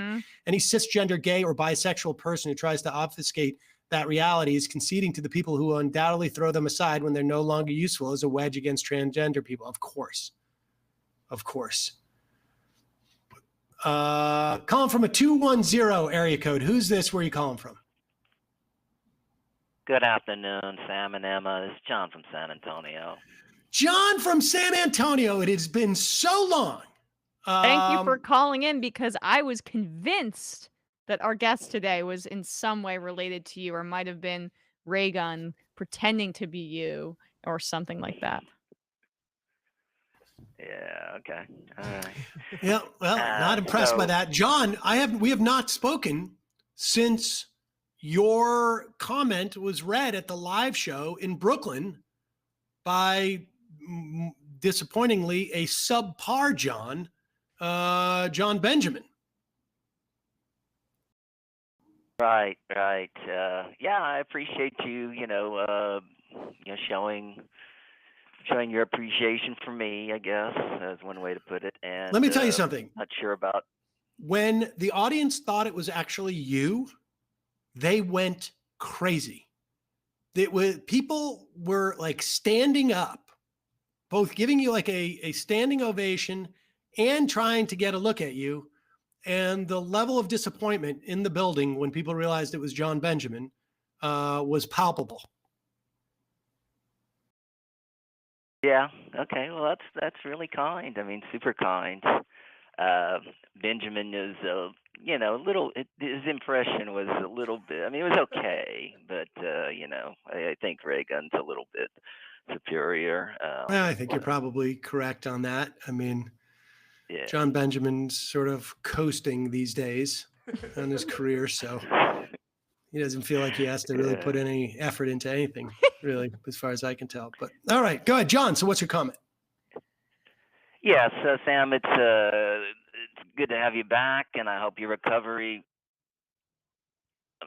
Are you there? Yeah. Okay, and I hope your recovery from COVID continues to go well. The month of May is the most important month for progressive challengers in the 2022 Democratic primaries. Just as Democrats endorse Summer Lee is running in the 12th district of Pennsylvania, where she has a 25-point lead over attorney Steve Irwin in the latest poll conducted by Emily's List. The poll shows Lee has a more than 20-point advantage in both name recognition and approval ratings over Irwin. One of the biggest stories of this cycle is an even bigger presence of the Democratic majority for Israel PAC. DMFI has endorsed 42 candidates, and many of those candidates have been endorsed because of their progressive opponents have sympathetic views of the Palestinian search for human rights. It states on the DMFI website that they want to defeat what they call anti-Israel Democrats. I don't think all of these candidates have expressed opinions about the Israeli-Palestinian relations. The fact is that even fairly obscure candidates are being targeted. Also makes a statement concerning the difference in economic views.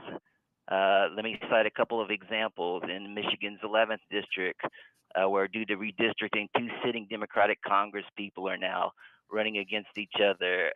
Progressive Andy Levin, who is Jewish and has clashed with the pro-Israel establishment over his criticism of the Jewish state. So DMFI has endorsed his opponent's centrist, Haley Stevens. J Street, which calls itself pro-peace and pro-Israel, has backed Levin, as well as Jessica Cisneros, who's in a runout for the 28th Congressional District in Texas. In the 9th District of Washington, I personally support progressive candidate Stephanie Guajardo over incumbent Adam Smith.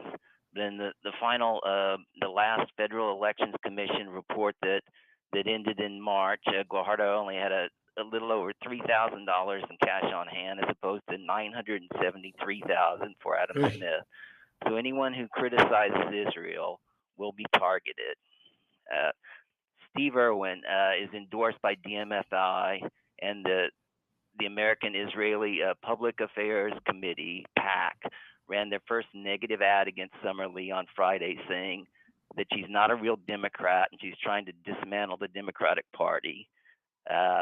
So while AIPAC endorsed 109 Republicans who refused to confirm Biden's election, this morning there was a report about how Steve Irwin net worth is between 4.4 and 17.9 million in assets, while Summer Lee's reported to have reportedly between 265,000 and 550,000 in student debt from undergraduate and law school studies. So Irwin may add to his fundraising advantage by putting his own money into the race. Let's see. I would recommend that for everybody to watch the Summer Lee interview that Emma did that was clipped on April 2nd, and the Pennsylvania primaries on the May 17th. And I think we've been trying to get Summer Lee, haven't we, Bradley? I interviewed her already. Oh, you did? Okay, you got it. Okay, Yeah. good. Okay, good. Yeah, it was clipped on the April 2nd. So okay, great. So that was a good interview. Yeah. So I just do you have any comments about, because it just seems like that this is really it does feel like there is a well, first off, the Democratic Party has been moving very slowly, but I believe within 10 years, the Democratic Party is not going to be supportive of Israel. Certainly not in the way that it has been. And we started to see some of that during the Trump years, when you had people like Tim Kaine, refusing to go see Bibi Netanyahu speak to Congress. There was a couple of senators who stayed away, certainly some House members. It also sounds to me like somebody is using these Israeli PACs as, these PACs that are supportive of Israel, as like a proxy. Mm. That the centrist money is going in there and using this as a proxy, so that it disarms they can use some sort of anti-Semitism argument for the left if they object. Yeah. Yeah. I mean, it's based on nothing. It just sounds like it, because it just seems. How else do you explain these organizations going in and deploying this money this way? I imagine that someone, some corporate Democrats have gone in and have made some big donations to these PACs and said, but here's the list. And some of them will include people that might be on your list, and we're going to extend this list. But, there is a lot of reason to believe that, the squad and progressives, while the Democrats are going to lose seats and probably lose control of the House, the progressive caucus and the squad is going to strengthen itself. I don't know by how many, and we'll talk about that in the coming weeks, but it sure looks like it. Appreciate the call, John. Thanks, John. Yeah. All right. Thank you very Great much. to hear from you. All right. Thank you. All right. Let's take one more phone call, and then we'll do some IMs, and I got to get out of here. How you doing? I'm starting to fade. Calling from a 573 area code. Who's this? Where are you calling from? Hi, my name is Brennan. Give me 1 second to relocate to my private office, or a private office. Okay. How long are we talking about? Maybe 5 more seconds. Okay. It's going to a private office, ladies and gentlemen. God knows what he's about I work to say. in a large cubicle area, and I don't want to bother my coworkers. All right. Well, are your coworkers listening to the program? I don't believe so. Why? I think they're a little busier than I. That's a good question. Yeah, it is a good question. Yeah, does the majority report have I like to get people calling into the show and telling me their coworkers are not listening. What's that? I mean, that would be the best outcome, right? So we get everybody to listen. Maybe I'll be the Boston show. If you give out promotional material for me to post in my workplace, I'll post it. All right. All right. Well, why don't you develop some relationships with your coworkers and then drop it into conversation? Actually, this is kind of relevant. By the way, my name is Brendan. I'm calling from Boston. I work for a social working company, and talking to a lot of my coworkers, a lot of us seem frustrated with the inability of our company to really promote itself to the state, and the fact that we need more support for not only the people who work here, because a lot of them are overworked, and also underpaid, but also like the people we need to help aren't getting the support they need in the state. If you followed a lot of what happened in like the Boston mayor race, there were some comments about like homelessness and how these people need to be in programs. Well, it's a complicated question, and we really need state help. So I was wondering, like, how should someone like me, who's like, I'm not really involved or high up in the company, start working towards convincing people that maybe unionizing the company might be a better option? And like, how would I reach out to like other unions to get the support or training to do this? Well, I don't know what industry you're in. So it's hard to know which union is you're best suited for.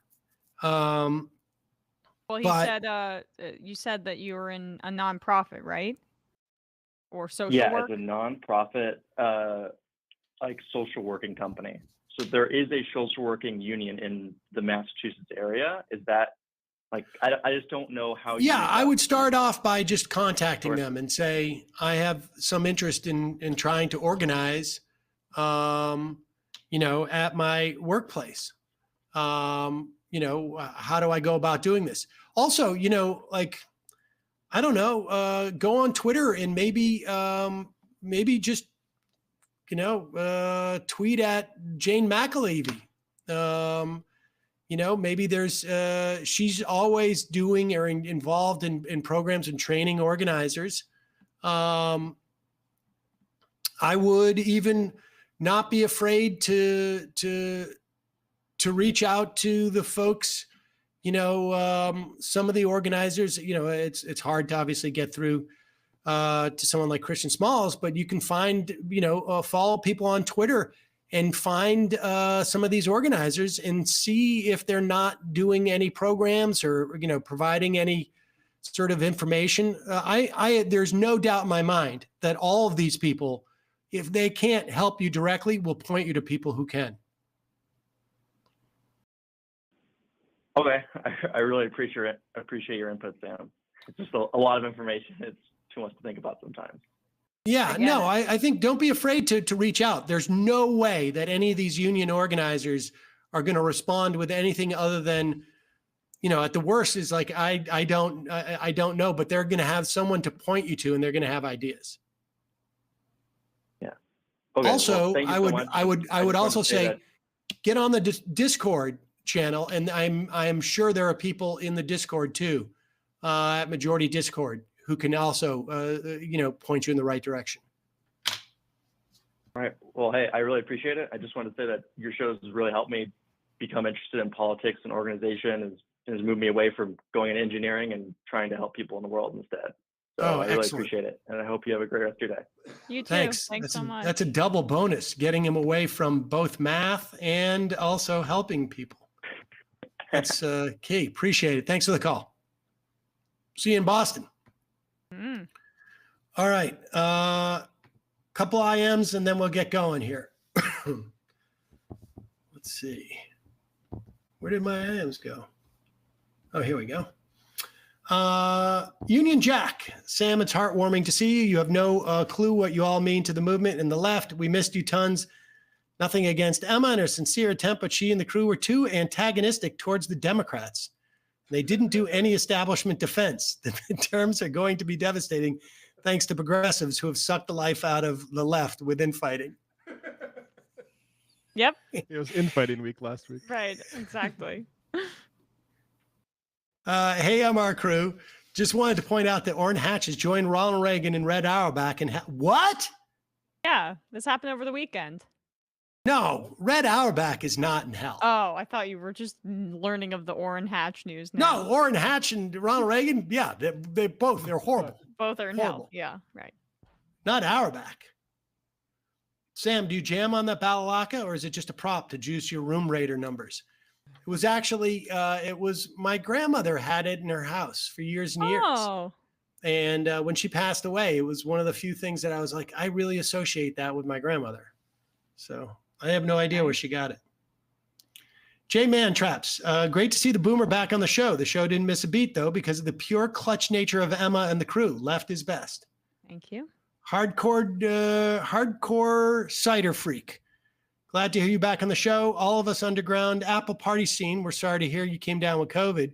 We've all petitioned the organizers to institute better protection in the private bobbing rooms from now on. Bitter Masshole. Sam, which Worcester landmark is more iconic? George's Coney Island or the Burnside Fountain, aka the Turtle Boy? I would say Coney Island. People don't know the Burnside Fountain. That's on the Worcester Common. People walk by that all the time. Bancroft Tower is really pretty iconic too, I think. Kid tested, Politburo approved. Waiting for Feldman to come on and talk about his 28-hour workday. Rise and grind. JJ Cool. Sam, I'm glad to see you back. Did you call Joe Rogan for medical advice to get over COVID? He did not take my call. That's why it took me so long. Chardonnay Socialist. Not only are these reporters in the Times complicit in holding this information beyond when it was operable to save our democracy, Rachel Maddow couldn't even be bothered to ask him about that. Hey, great scoop, guys, but did you ever consider handing this evidence to the Justice Department when it mattered? If not, why? Unrelated, I know I'm a rare breed, but as a small business owner, everyone who got sick, even those who were resistant to coming to the shop so as not to get sick during the first year of COVID, continued to get paid. This is where the vast majority of our extra profit went that year. If we were a public company, I wouldn't have been able to do that. Indeed. Bear at home too. Sam, what happened to the Disney video? Samsung app still lagging. Yeah, I got to get on that Disney video. Communist Dog. Why does Kevin McCarthy want to be speaker? Surely not to help his home state of California. Kevin lobby Elaine Chao to cancel $800 million funds for Caltrain, said nothing when Trump cut 65% of California DOT. Kevin has no idea California sends the most tax dollars to Washington. I don't know why he wants to be. Probably just power. Dave from Jamaica. I think the combination of BLM protests plus Trump losing the election might be the root of backlash we're seeing in terms of focus on schools. The anti-CRT, the anti-trans stuff we are seeing, I think they want none of that repeated. Couch on fire. Emma just said, when he said shit, I thought of you. Are you going to let that go, Sam? Don't get cucked. All right.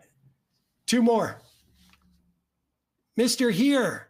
Hey, glad to see Sam's feeling better. I appreciate your understanding and nuance of this country's politics. CRT is not taught in high school, I know. But what about history? What about the other 9/11? I'm sure young people study 9/11 2001 in U.S. history, but what about the other 9/11? Tuesday, September 11th, 1973. Of course, that's world history, not required. That, of course, is when Allende was taken out in a coup orchestrated by Henry Kissinger in many respects. And Pinochet gets into office. The Chicago boys go down there, and the rest is history. And property is saved for a generation. Oh, joy. And the final I am of the day, Talia from Tampa. Hey, MR crew, not Sam. Now you can see for yourself that workers can run the world without ruler or boss. MR crew, unite. You have nothing to lose but your chains. Hey, Sam, take it easy on us engineers. All right, folks. I will be back tomorrow in studio. Emma will get a much-deserved day off. Matt, Bradley, Emma, great job today. See you tomorrow. It might take all the strength I got to get to where I want, but I know somehow I'm gonna get there. I wasn't looking when I just got caught between the truth and the light bulb, but finding out won't make me feel any better. Yeah, I know the clock is ticking, but the meds are gonna